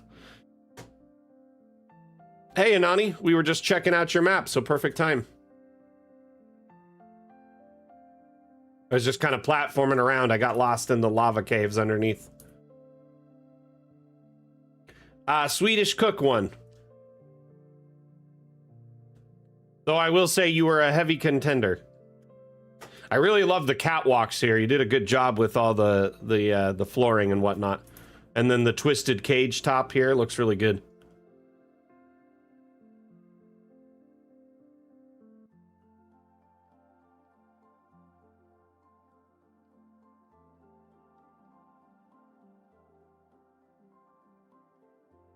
So we have a bit of a, if I'm not mistaken, we have a connection with the team that did work on UVTT, because isn't it? It's kind of a collaboration between the people who do shoot, which map making tool is that? Not dynamic dungeons. It's one of those dungeon map making tools out there. They've been around for years though. What is the name of it? Trying to remember. Dungeon Draft, that's the one. So Dungeon Draft and Arkenforge are the kind of the people that are maintaining and working on the format for UVTT, if I'm not mistaken, right? I reached out to them probably 6 months ago, a year ago, to ask like what kind of improvements or changes are being made, and at the time there wasn't a whole lot of stuff being done. But I would definitely love to see UVTT get a facelift. I'd love to see it support animated maps. I'd love to get it to get an increase in the amount of door portals it can support, because it has a limit, like a hard limit. I'd love to see it have windows and not just doors for everything, but windows too. There's a lot of stuff that I would very much like to see incorporated in UVTT. Now, that being said, no, Dungeon Draft made the UVTT format. So they have a map making tool, and they developed the UVTT export format, which they were trying to universalize an export format for VTTs, because let's face it, there's a lot of options. Okay.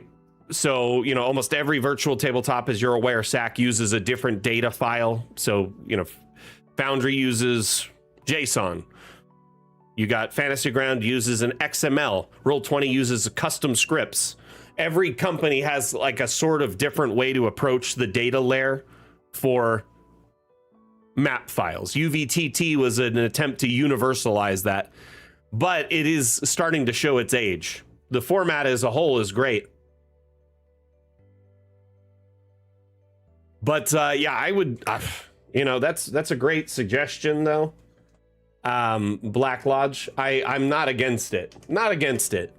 I do think that we will be incorporating, at least in the base exports for Foundry, not the UVTT exports, but at least Foundry, to support multi-level and likely transparent layering.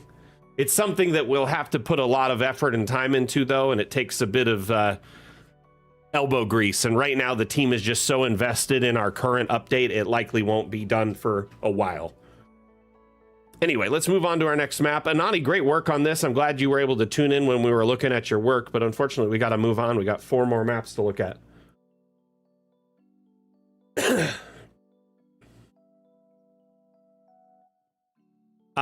But yeah, when Foundry put out this new multi-level support, right, with their update in April, it kind of threw the whole VTT scene on the, on its side. Ever since then, almost daily, I get someone from the Foundry community asking why we don't have transparent exports, and or when we're getting them, or how we're stupid for not doing them. And it's like, okay, first off, we were working as fast as we can, and secondly, we have to adapt to Foundry's updates. We make exports for multiple tools, not just Foundry. We're a system agnostic map maker, designed to work for printed play, TV tabletops, virtual tabletops. So as much as I love Foundry, our world doesn't revolve around them, right? So I do very much understand the need for this new feature and updated exports that support it, but our current exports work just fine. And honestly, back to the UVTT discussion, I agree with you, Black Lodge, that it does need improvements on our end and also in the base end. I would love to see, just some quality of life improvements from Dungeon Draft and, just to see it get like a facelift for supporting more things, more options. At the end of the day, it's a great format, but it just needs some love. You know what I mean? Tropism, beautiful map here. Sort of a ziggurat / jungle gym. This looks like Legends of the Hidden Temple, but death version.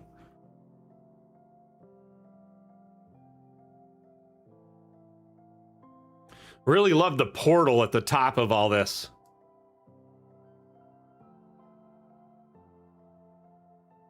And this, just precarious bridge here with the one support beam. It is great. The little sacrificial, like blood tray here with all the blood running down. Very cool. Reminds me of, oh, goodness. What were those vampire films with Kate Beckinsale in them? A few years back. They made like 3 of them in like 5 years because the first one was so good. Underworld, yes. Bane, you are correct. Underworld. In like the second or third Underworld movie, they summon one of the vampires back with like this intricate channel thing of blood. But it's like they were going to summon him back, but then they ended up killing someone there, and then the blood fell down through the channel and summoned a vampire back anyway. It was, the British actor. I can't remember his name, but he's in, yeah, it has a bit of an Incan vibe to it for sure.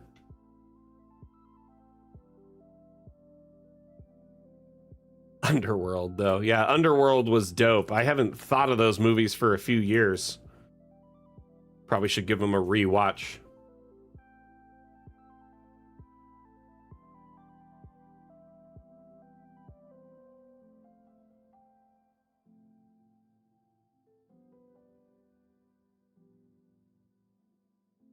This is so inviting.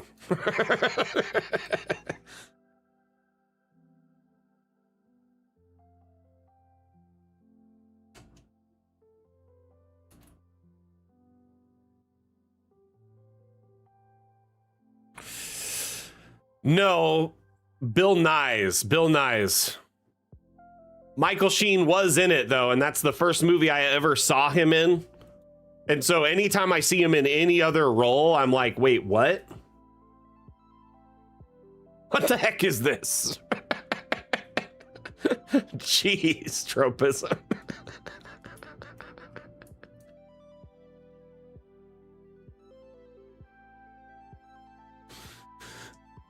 But yeah, he's in like Shaun of the Dead, right? I think it's Bill Nye's. But he's like Lucian or whatever, like one of the lead vampires. He's essentially like Kate Beckinsale's adopted father or something.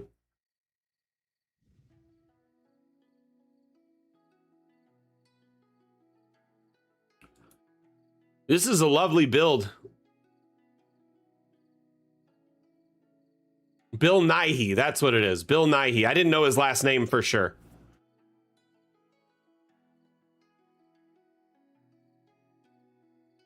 Waiting for that moment.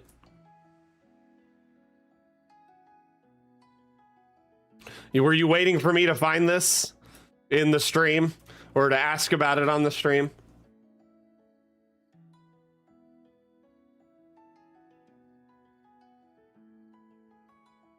So you were thinking these like push out like pistons and knock you down or something? Oh, of course, I know you love touring maps.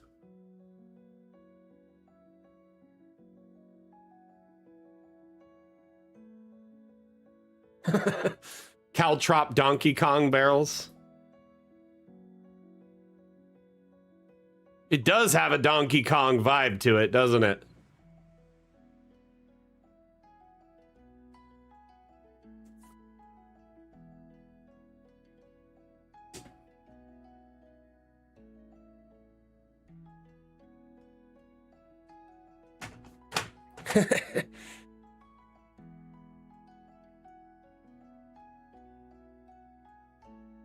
Very lovely work.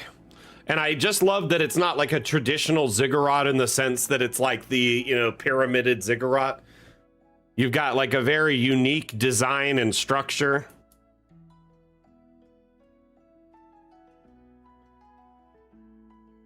Very cool. And yes, it does have a bit of a Donkey Kong vibe to it.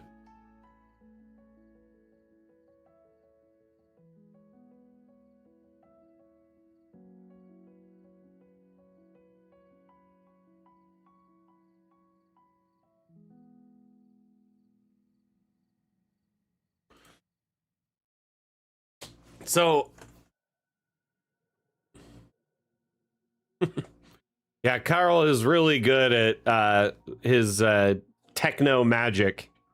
He's definitely some sort of wizard, for sure.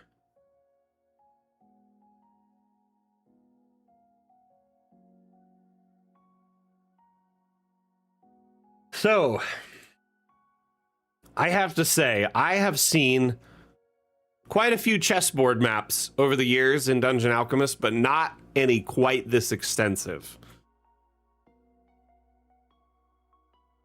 There's like a whole like buildings inside the chessboard. And it's massive. So it's got that 3D kind of chess element to it. Yes, everyone, we're still accepting ideas for the damn challenge. 1 to 2 word theme suggestions, please.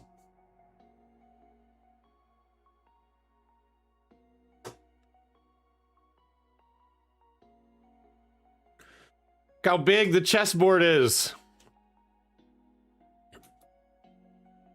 Look at the little pawns living their life, cooking dinner, getting ready for bed.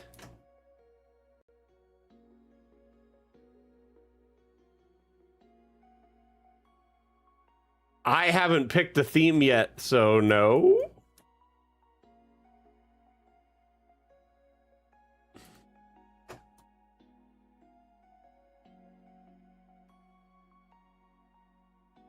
Just a bunch of pawns eating prawns on their lawn.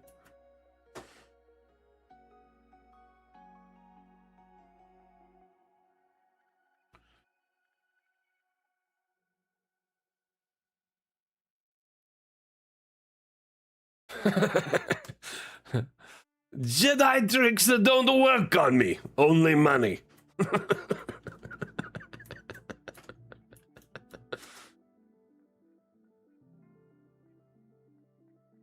Oh, I can't go through the arcades, huh?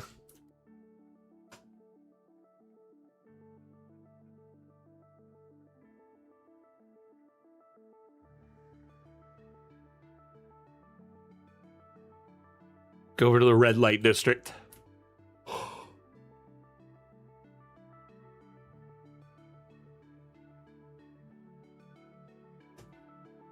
Interesting take on chess, though, Chim.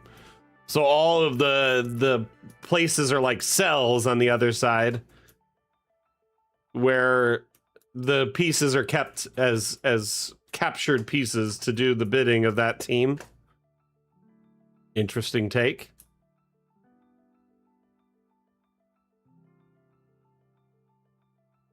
You're free, Bishop.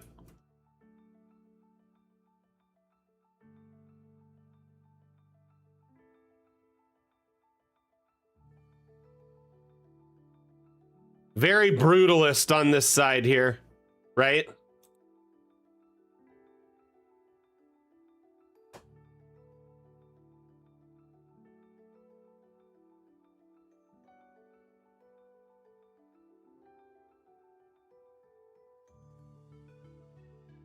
He could only go through the cell next to him, so he's stuck. That poor Bishop. Thrones at the top corners would be dope. Though there could be one and I just haven't seen it yet. This thing is a maze. Yeah, there's a throne or something up there. Right there. Couldn't figure out how to get up there. Let's see if I can. Ah, it's this side. There it is. Yeah.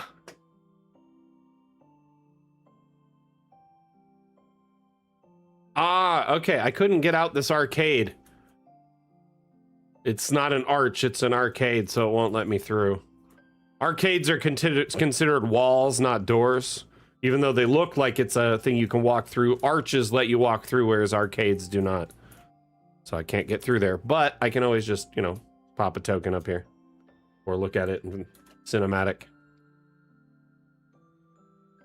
It's fancy over here. Fancy, fancy. Ah, stuck. This side is all just cells.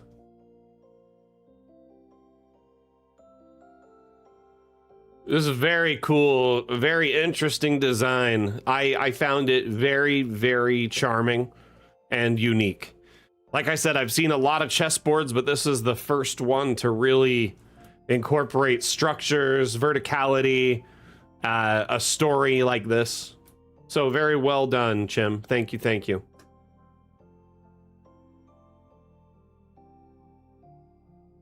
Skeleton boss fight. A paladin fights against a lord of bones.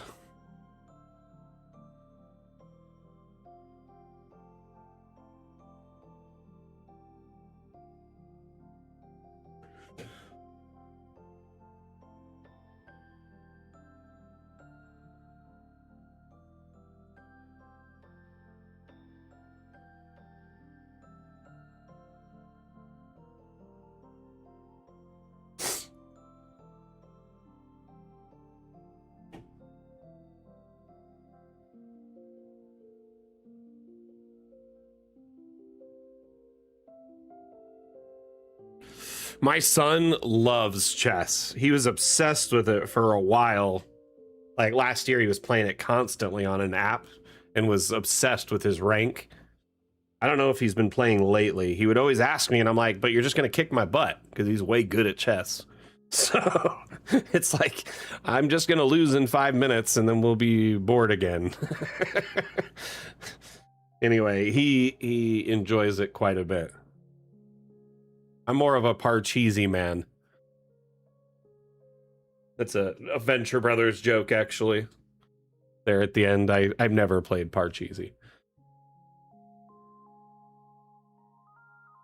Oh, of course, it's not that. It's not that I don't like playing against him because I'm gonna lose.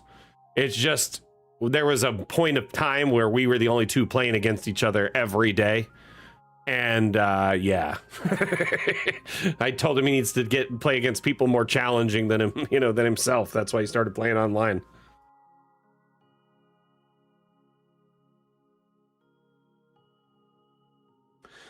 Zach, is it your 4-year anniversary of map making? Congratulations, my friend.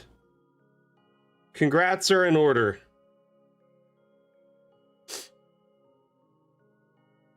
Four years of dealing with you. No, I'm just kidding. I really appreciate you, Zach, man. You've done a lot for our community. And I appreciate the fact that you listened to me, when we first met. Because I remember our conversations and you're like, man, I don't do Discord. I'm not about that life, Paraphrasing, obviously. Zach talks like that. But, anyway, he ended up joining our Discord. And he's still a member of our Discord, still active in our community. Honestly, I'm so glad I found your map when I did and reached out to you. It's just fun to see how, it starts with just like a little thing and then it snowballs into something else. But I'm glad you've stuck around all this time. You put in so much work into your maps, and not just your maps, but 3D models for our community. Thank you for all you've done, all your participation, helping me out in the past with, testing or helping build maps for trailers or helping me test extreme use cases with the workshop, etc. Yep, it was. I didn't want to remind you of it. I didn't want to bring it up per se, the stinging of that loss, but yeah, it was interesting. So Sack made a magnificent mansion map using Dungeon Alchemist. It's a beautiful build, still even to this day, with multi-level being a factor now when it wasn't then. And the person stiffed him on the build, and he was posting about it, and I started chatting with him. We started getting into a private conversation, and I invited him to post it in our subreddit and post it in the Discord so more people could get use of it. And he was a little apprehensive at first, but after some convincing, I should say, some sweet talking, he ended up joining our Discord and has been very active in our community ever since. Island Lass, yay! You're playing D&D today? Welcome back to D&D. I hope your players have some fun, and yeah, no TPKs, please. Looking at this map we have here, skeleton boss fight, really simple map, nothing extreme. We have a bone throne style room with a Lord of Bones and a paladin fighting him. Simple encounter map set in the Skeletal Plains biome. Sorry, I don't know why I was drawing a blank there. I'll be back at D&D tomorrow, actually. Very excited myself. Our group gets back together for the first time in a little over a month. So, hyped. And we're in the middle of basically clearing a dwarven city of invaders, drow invaders. So we have a lot of work ahead of us.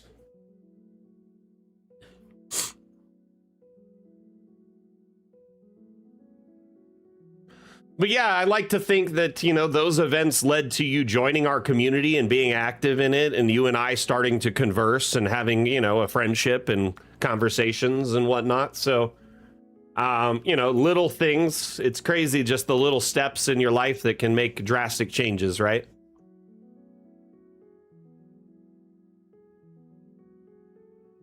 He is the I like to think that his party got TPK'd and he's just going through with the fight because he owes them. But honestly, if anyone could solo a boss, it's probably the paladin.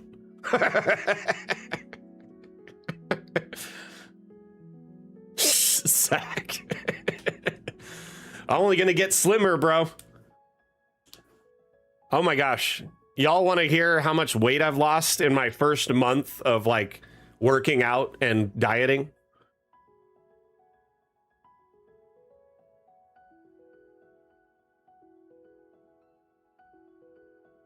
Is it noticeable in my face? I couldn't tell as much. Most of the RP at the moment, they're discussing whether to preemptively go to a ruined temple on the island in Loch that they are on in the middle of a ship journey across a very large loch. Island is stop-off point. Beacon Keeper doesn't seem quite right. So they're discussing what's possibly going on. Temple is an early Geronimo map, lots of potential. Nice. Sack's grown a lot as a map maker since then. He, you know, has done so much and made so many things. And I'm sure... Oh, thank you, man. I didn't see it. Sorry, man. I must have missed the message.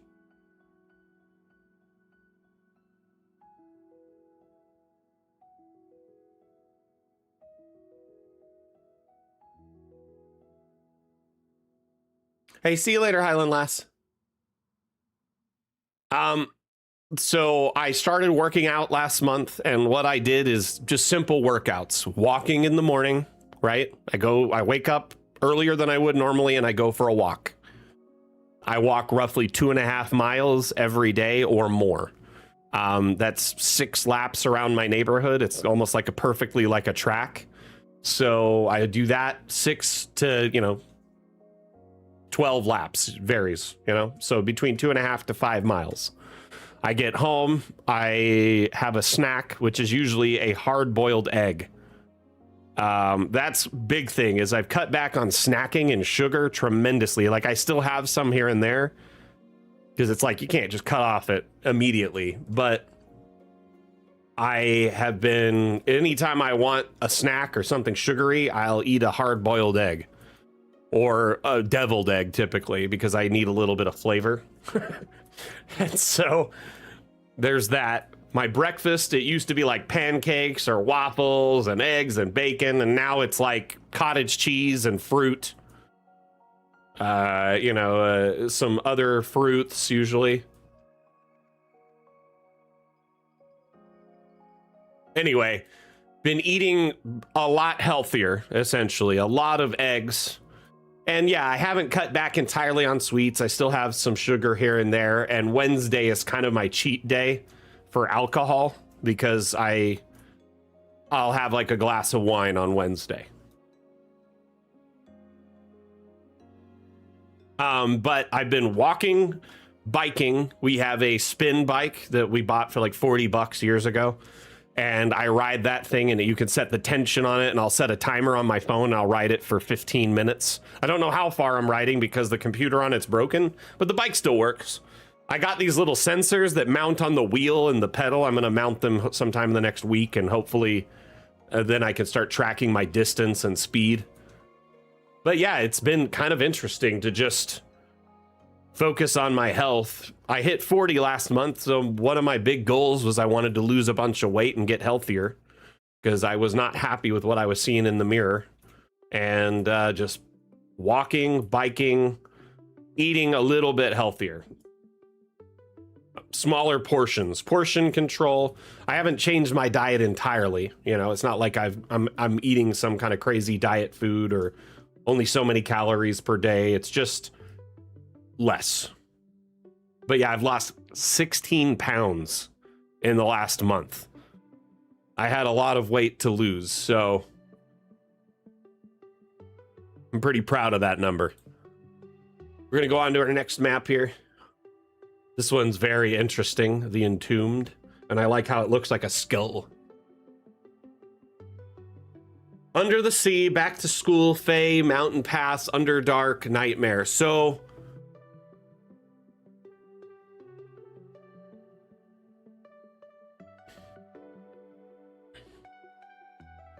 I really wanted to get a big drop my first month, right? So I worked really hard. And it's hot as all in Vegas. Like it's 100 degrees by like 7 a.m. here in Vegas. So I get up early to walk so I'm not out in the extreme heat, but it's still like 80, 90 degrees at like 6 a.m., 5 a.m.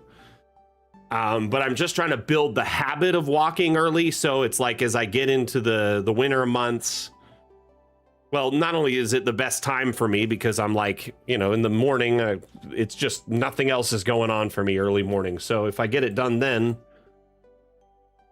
is not a waste of the time of the rest of my day, you know, where I'd normally be doing something or working. So I think the biggest commitment was just committing to waking up early. The walk isn't too bad. I mean, at first it hurt a little bit. My shoes have worn out a ton in the last month, but they were really old, so I just had to replace them. They were like, had holes in them on the sides, the bottom, the sole was coming apart from the shoe. Basically, was no bueno for walking. But yeah, thanks, Zach. I worked pretty hard on it, man. I'm like really proud of myself. I'm sure some people are just like, shut up, Mac. No one cares how much weight you lost, but it's a big, big milestone for me to put in this much effort and whatnot. There's still a ways to go for me. And my goals are,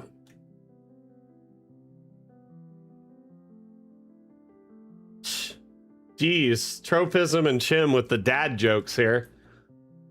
Do y'all have a license for that many dad jokes?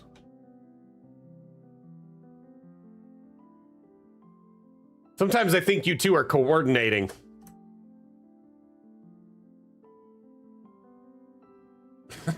Goblin. You know what? You're banned, Sack. You're done.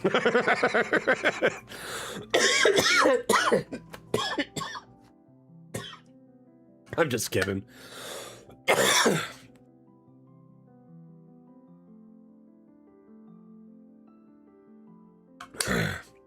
Had a foot good for years.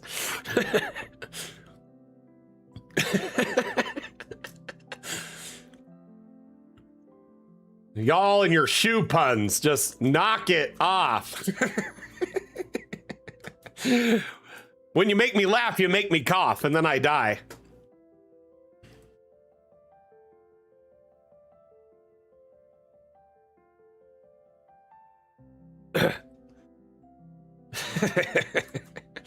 Yeah, Mondu's little hammer emoji is pretty funny. Rev, this is a wonderful, wonderful design. Were you intentionally going for it to be skull-shaped from top down, or is that just a happy accident? The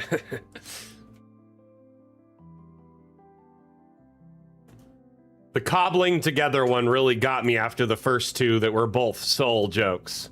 Do we have any more? Any more shoe puns? Uh-oh. What's happened? Whoa.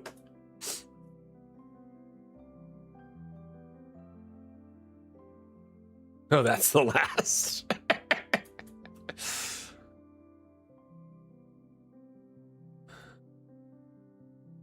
Well, now that everything's on the other foot. Just kidding.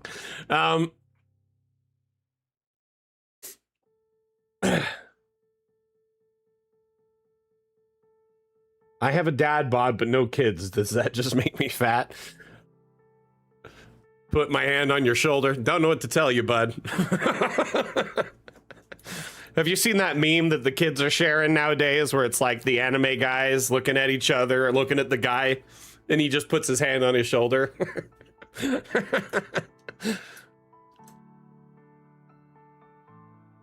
I don't know how to answer that question.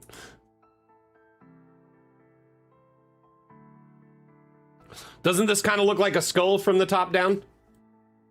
Whoa.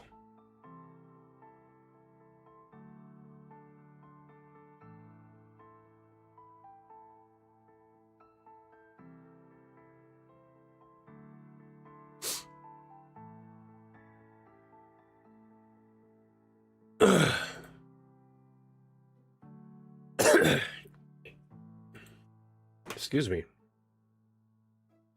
And that laugh killed me. I'm coughing like crazy now. Had a bit of a cough the last week or so. Just like a little, like some junk in my lungs, like some popcorn. Don't know really what's causing it, but it's whatever. But then every time I laugh, that happens. Y'all are trying to kill me, I know it. We had a lot of lava pits. A lot of lava pit maps, huh?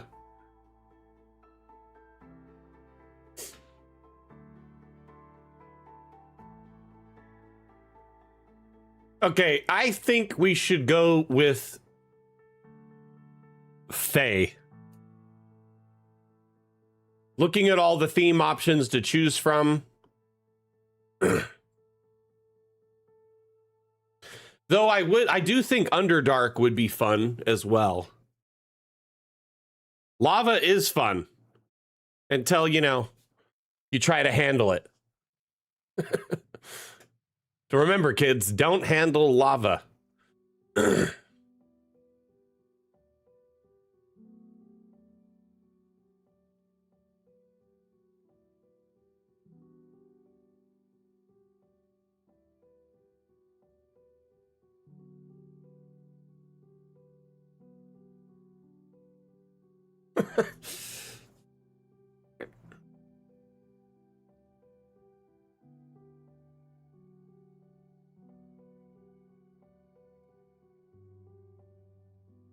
It's very high.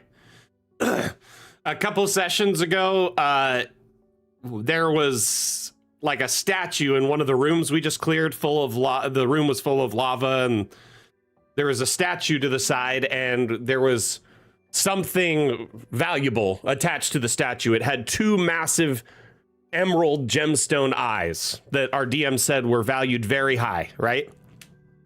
And one of our players has a loot obsession, right, when it comes to looking for gold and gems and stuff, and he wants more money because he wants to save to buy something really expensive. So he is instantly like, I'm gonna go grab those gems. And I was like, wait, it's in a statue precariously placed over lava, and I'm wondering if maybe there's magic or a trap involved. Could we just check it out before? So I investigate it, and yeah, there's like magical sigils on the gems. And we're trying to figure out how to dispel the magic or get rid of the trap or whatever and recover the gems. And one of our group remembers that we have telekinesis, the ability. One of us has a magic item that gives them the charges, and one of the spells you can cast from it is telekinesis. So using telekinesis, he just yoinked the gems out. But when he yoinked them out, a huge spray of lava came out each eye and shot out like 10 feet. Had he been up there grabbing them, he would have died. It would have been an instant death. We did the dice rolls. It was 3 times his HP. 18 d10. Yeah.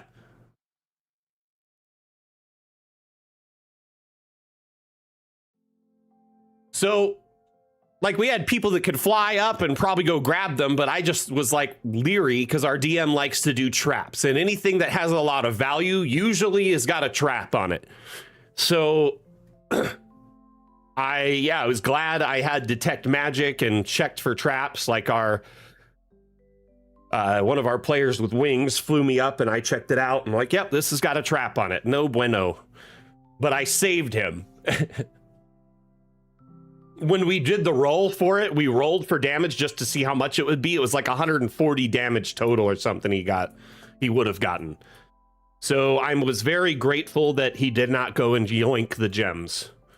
And often my paranoia pays off in spades like that. I have to admit, I am the most paranoid player in our group. But my character is the utility guy designed around disarming traps and locating them and locating magic items and filling the void of any problem we have in our party, solving problems. Wizard life. Anyway. Fantastic build here, Entombed. Imagine being in the, Iron Maiden, chained inside this hot lava room. That's like the iron or the brass bull to like the extreme.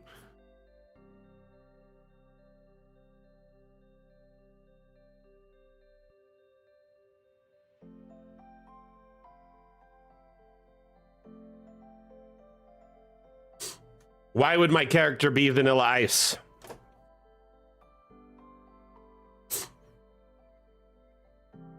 Got a problem? Yo, I'll solve. You know what? Yep. I like to think of myself as the Swiss Army knife of the party. Not only can I jump into almost any role temporarily if needs be, because I built myself really well in that regard, but I also have an extreme amount of utility to often solve the problems we run into. Oh, there's a trap or a door or, just something. But, or I'm coming up with outside the box solutions. Last session, I misty stepped into a room full of bad guys, and I activated Shillelagh, and then I just ran around in magical darkness, beating the ever-loving crap out of them. And I'm just like this halfling who was up there tanking. Because reasons. But I have I can see in magical darkness because I have true sight in darkness. So, because of a feat I obtained a few sessions ago. I got the power.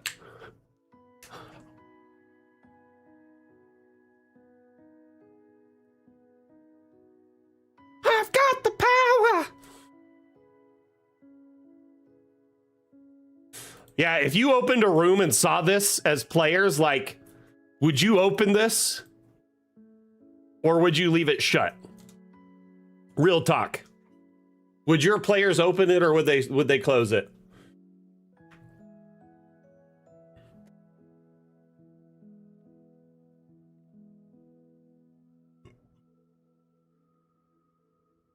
Wow, 10 maps for the damn challenge today. Kramer's Corner, thank you for that follow. You know what that means? We got to add some cheese. Hey, thank you for the heart. Much appreciated.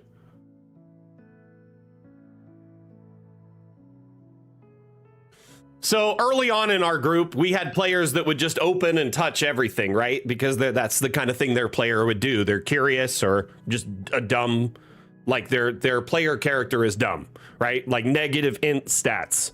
So they played that role well.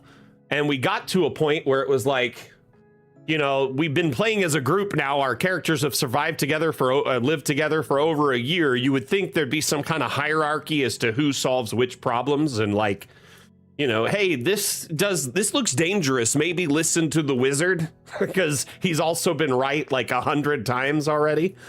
So like, yes, I am paranoid. I look for traps, but often me finding and circumventing traps is how we, you know, get around the problem and save the day. One time we saw this whole building was covered with traps, like all the windows and doors. And then we realized that there was a courtyard in the middle, so we could just fly up over the top or climb up on top and just jump down in the courtyard. So after spending like a half hour debating about disarming traps and going through layers of traps and fighting people, we opted to just take the shortcut. DM didn't expect it. Love this app. Use it all the time. Nice, Kramer Corner. Hey, thank you for all the love. Much appreciated. Much appreciated. So you use Dungeon Alchemist pretty regularly, you say? What was the last type of map you built? I would love to hear about it. And are you actively running a campaign right now? We need to add another wheel of cheese. So I need to start another cheese sculpture of some sort. Trying to think of what to add.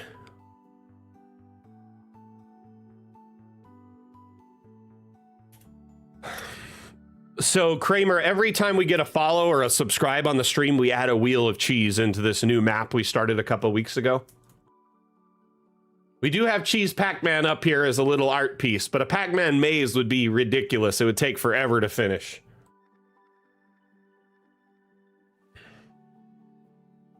Oh, very cool, Kramer. So you needed a pyramid for a well of souls? Very cool. Excellent. Okay, let's Hmm. Maybe I could draw an alembic? Do you think I could make an alembic just solely out of cheese?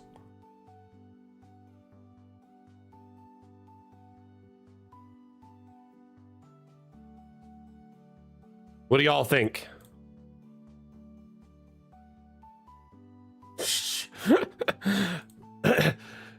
See, I'm trying to do simple art pieces. Like, this is the Leaning Tower of Cheesa. It's a spiral of cheese. Here, I put I love DA, I heart DA. Shh. No, but it would be cool. I have seen a few people make Pac-Man maps in the past. There was one that was called like Muncher Man or something like that to be legally safe. You're running a homebrew campaign within Forgotten Realms. Nice, nice. Also made levels of the party sailing ship with a vault within. Very cool. Well, I'm glad you're enjoying the tool, and thank you for finding us and, you know, hitting us with that follow and all the love today. Let's see here. I'm going to add a wheel of cheese just for you, but I want you to pick which one it is, Kramer. Do you want it to be yellow, brown, or white cheese? So I think it's like Munster cheese, Limburger cheese, and then American cheese.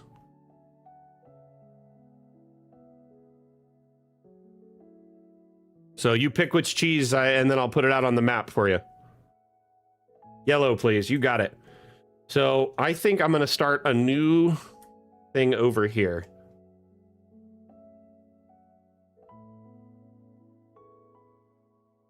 But I'm trying to decide what to make.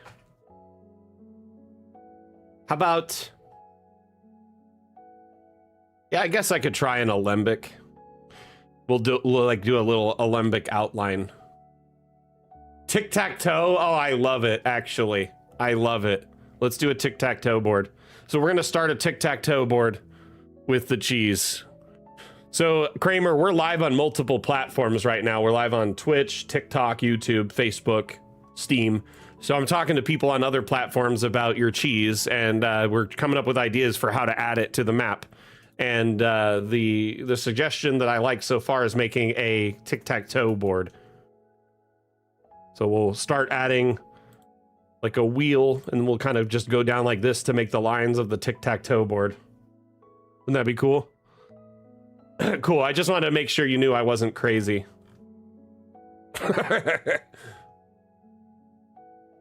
Oh my goodness. We got another cheese pun.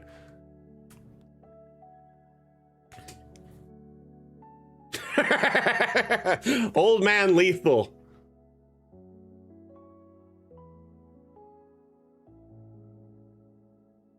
Is that one of you's alt accounts? Or was old man just waiting for that a chance to drop another cheese pun? Oh my goodness. You're all grounded.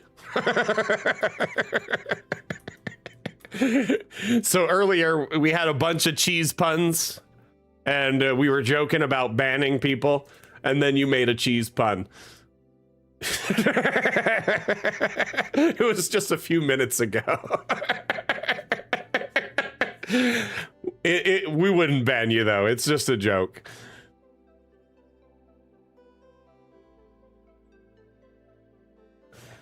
We're just having some fun. But yeah. Thank you, Kramer.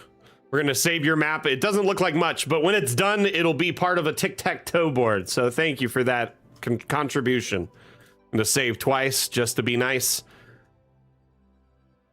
You know what? I'm going to pull up my Ice Palace here because it looks like the stream is almost over for today. Does anyone have any questions, support inquiries, or need any guidance? Have questions about our development? Need support with your map making or exports, anything like that? Before we leave today, I want to try and provide any support.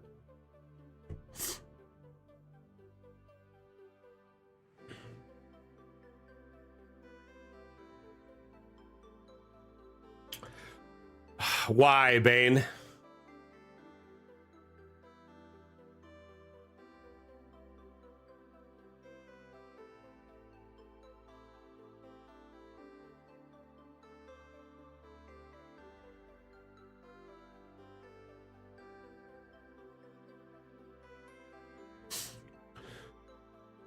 So for those wondering, this map is what I'm working on Mondays. It's an ice palace. So every Monday for the past month or so, I've been working on this for about an hour or two on stream. Everyone can kind of watch, tune in, give suggestions and feedback and ideas towards the build. We're nearing the end of the build. We've only got a couple floors left, so very excited to see it progress. Because it helps them find the routes with the most holes. Oh my goodness.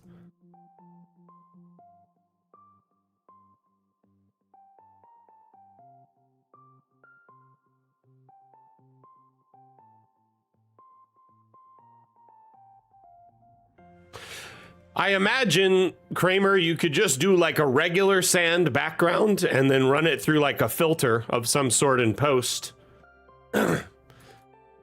Just to give it kind of a black sand look. Alternatively,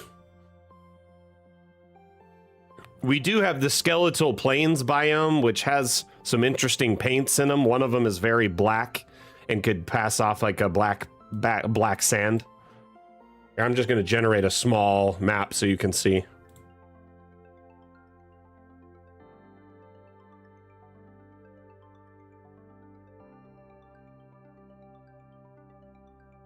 What did the cheese say when it looked at the map? I don't know. What did it say, Bane?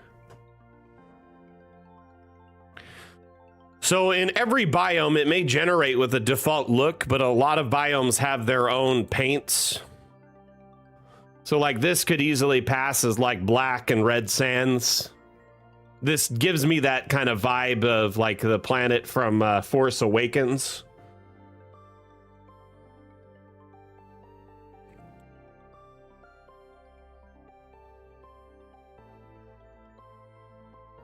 Oh, you use dynamic dungeons? Nice.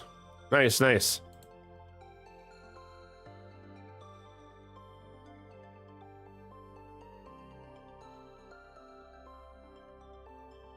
Granted, it is rocky. So sand is kind of you take that with a grain of salt, if you will. Very cool. I was going to say, you probably have a TV tabletop if you're using dynamic dungeons. Very, very cool.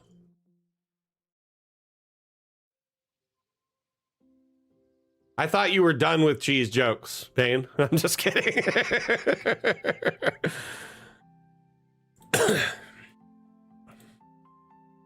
Oh, nice, nice. What kind of printer do you have? Or printers? Usually people with 3D printers have more than one.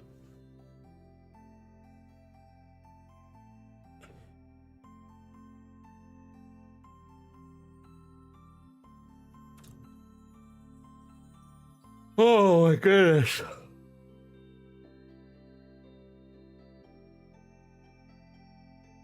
I was hoping for egg puns. Hey, same, Kramers. I've got 3 FDM filament printers and 1 resin printer as well, so twins. I've got a Bamboo X2D, a TiVo Tornado, a FlashForge Creator Pro 2, and an Anycubic Photon.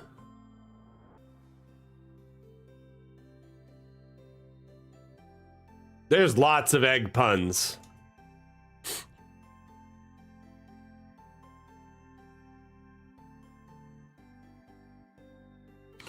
Really excited to finish this map, and I realized working on it how few assets we have that really cater to ice.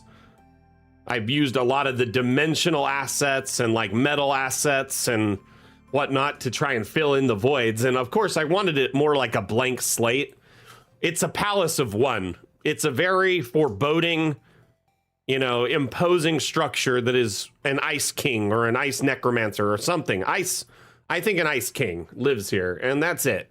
He's by himself. His only company are his snowlums.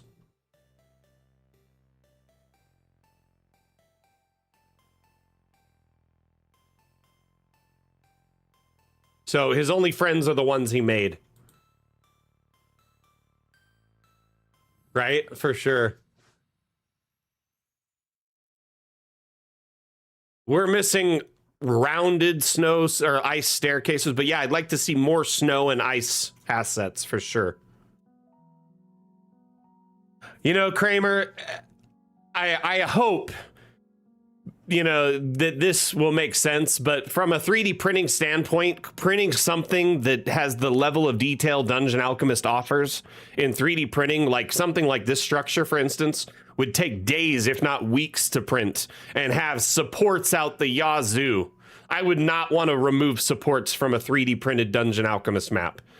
But that said, we really never designed Dungeon Alchemist with 3D printing in mind.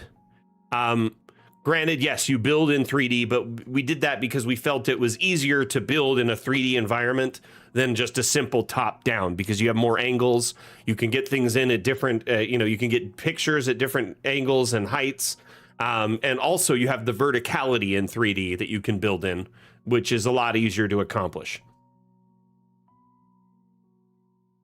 So, Dungeon Alchemist, when it was initially conceived, was designed as a map maker that you build in 3D, but you export in top-down 2D, as you're aware, I'm sure.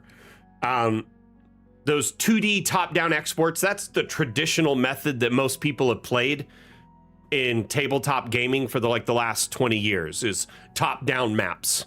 That or Theater of the Mind, right? I'd say those were the two most common for 20, 30 years. So essentially, our devs wanted to capture that same top-down aesthetic, but give you a map maker that gives you more choices in how you build your map. And the angles you can capture, handouts and cool little snippets and videos for your players, or, teaser content for your players.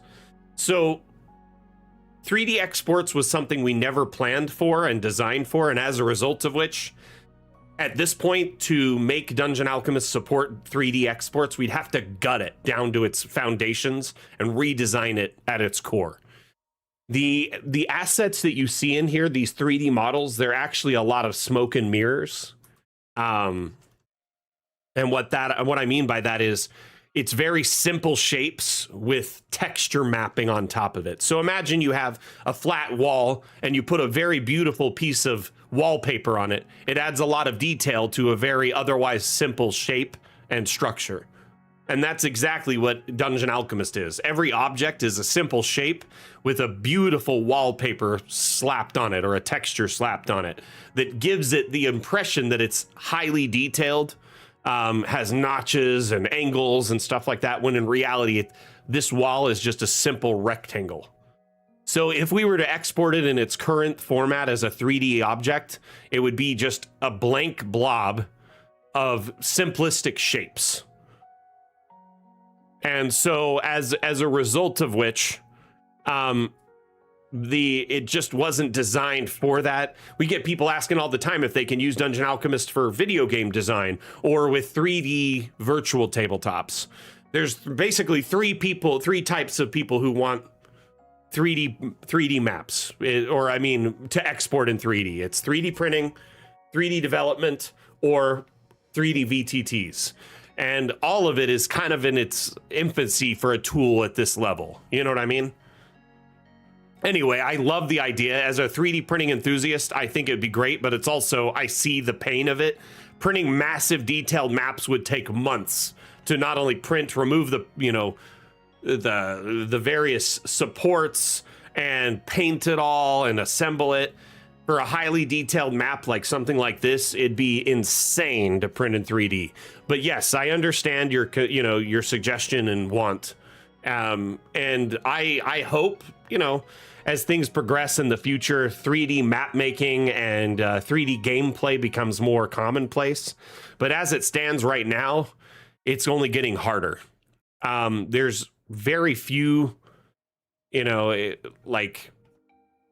3D printed map virtual tabletops, and they're usually enclosed ecosystems, so you have to make your map within their tool, right? 3D game design usually takes a lot of know-how and a tool that is very specifically designed around it, Unity and the like, right? Unreal Engine, etc. 3D printing, more of the same. Sure, people like Bamboo are making it more like streamlined and easy in the modern era to print and monitor and manage, but it's still a somewhat enclosed ecosystem altogether. But yeah, I'm sure you get it. Like it would be awesome, but at the same time, at this point where Dungeon Alchemist was designed to not really do that, it's going to take so much to essentially make it do that. To make it support 3D exports would involve gutting the program starting from square one, which I just don't think the devs are going to do. Who knows what the future may hold, but for right now, that's kind of the line I've been told to say. Have you checked out Dwarven Forge? Kramer? The palace is looking good. We're really close to the end. We only have 2 or 3 floors left. So this last floor is going to be a bedroom, like his private space. And then I think I was going to do like some amenities in here, like kitchen or something in there. But I also think he just probably subsists on magic and doesn't really need food. Like, but look here, his throne is literally outside of the castle overlooking his kingdom, the entrance to it, because there's no one. He rules over no one.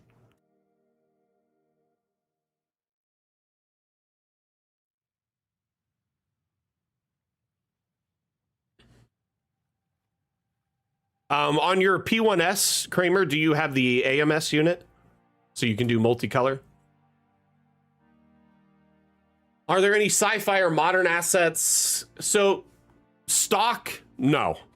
There's no, for the most part, Dungeon Alchemist subsists of a fantasy aesthetic.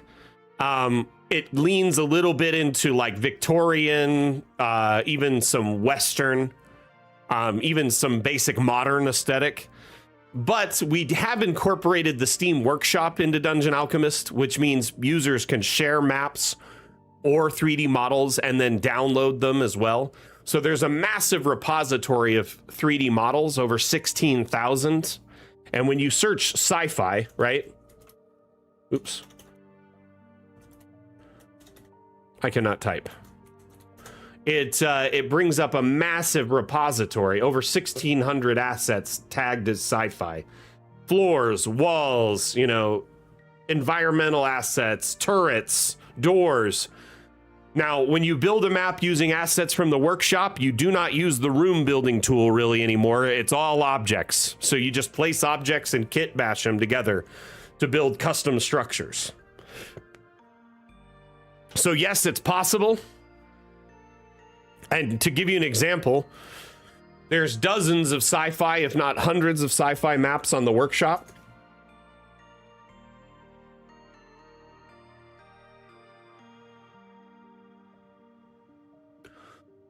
Many of these used, you know, the assets or a combination of the room tool and the assets.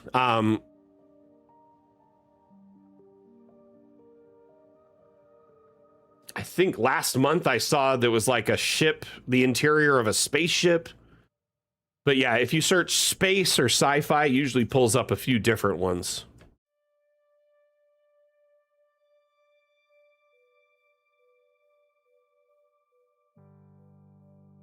Yeah, but check out the workshop, download a few of the sci-fi maps. Pro tip, if you download a sci-fi map, then when you download it, any of the assets in it will be prompted to be downloaded as well.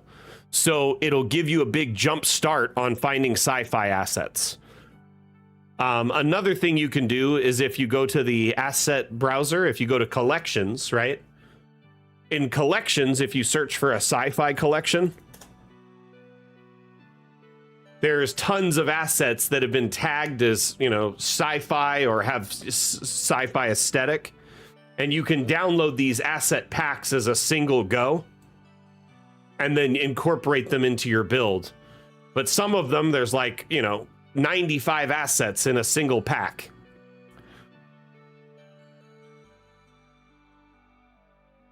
So it's a great start. And at the end of the day, you do have the asset importer. So if you can't find an asset on the workshop that you're looking for, you can always import a custom one yourself that you either make yourself using 3D design tools or find a model online on one of the numerous 3D model repositories now available online. Primarily around like 3D printing or game design, but there's tons of 3D models out there nowadays.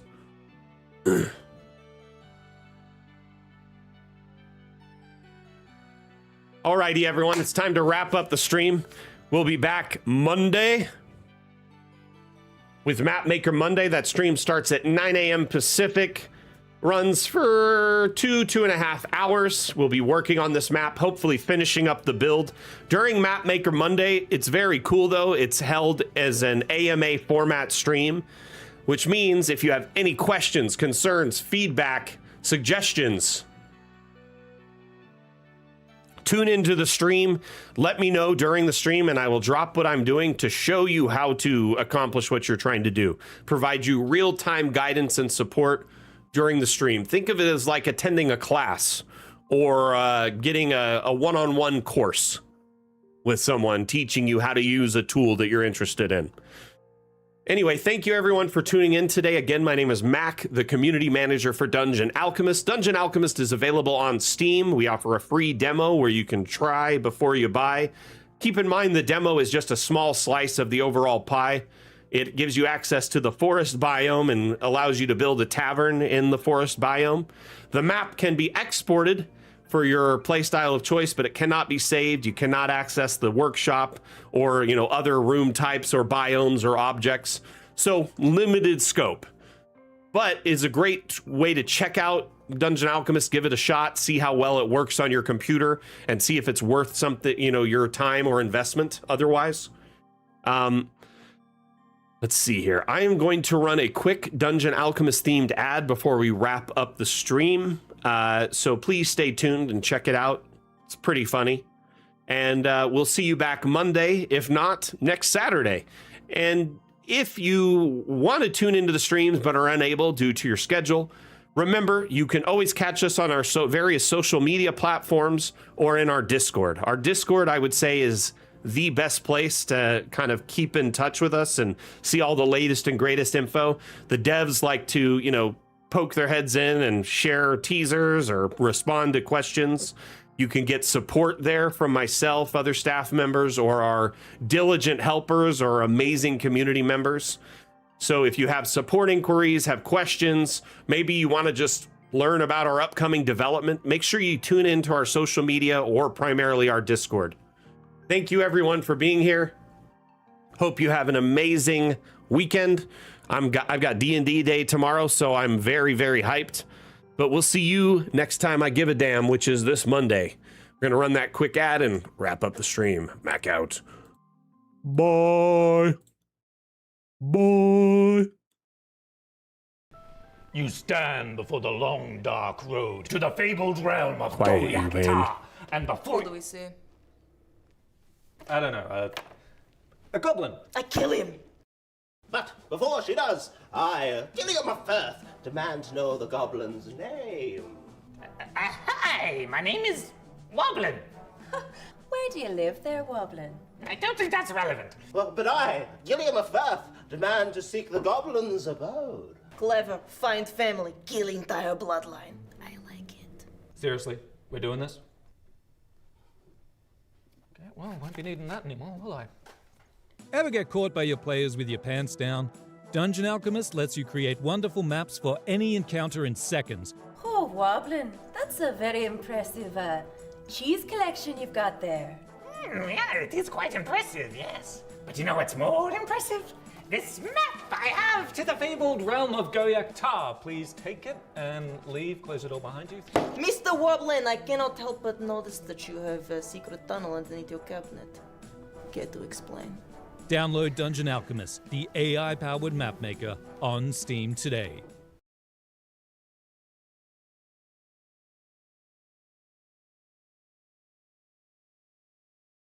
All right, everyone. Thank you for tuning in to the Dungeon Alchemist map making show. We'll be back on Mapmaker Monday, or when I give a damn. We'll see you later. Mac out. Bye.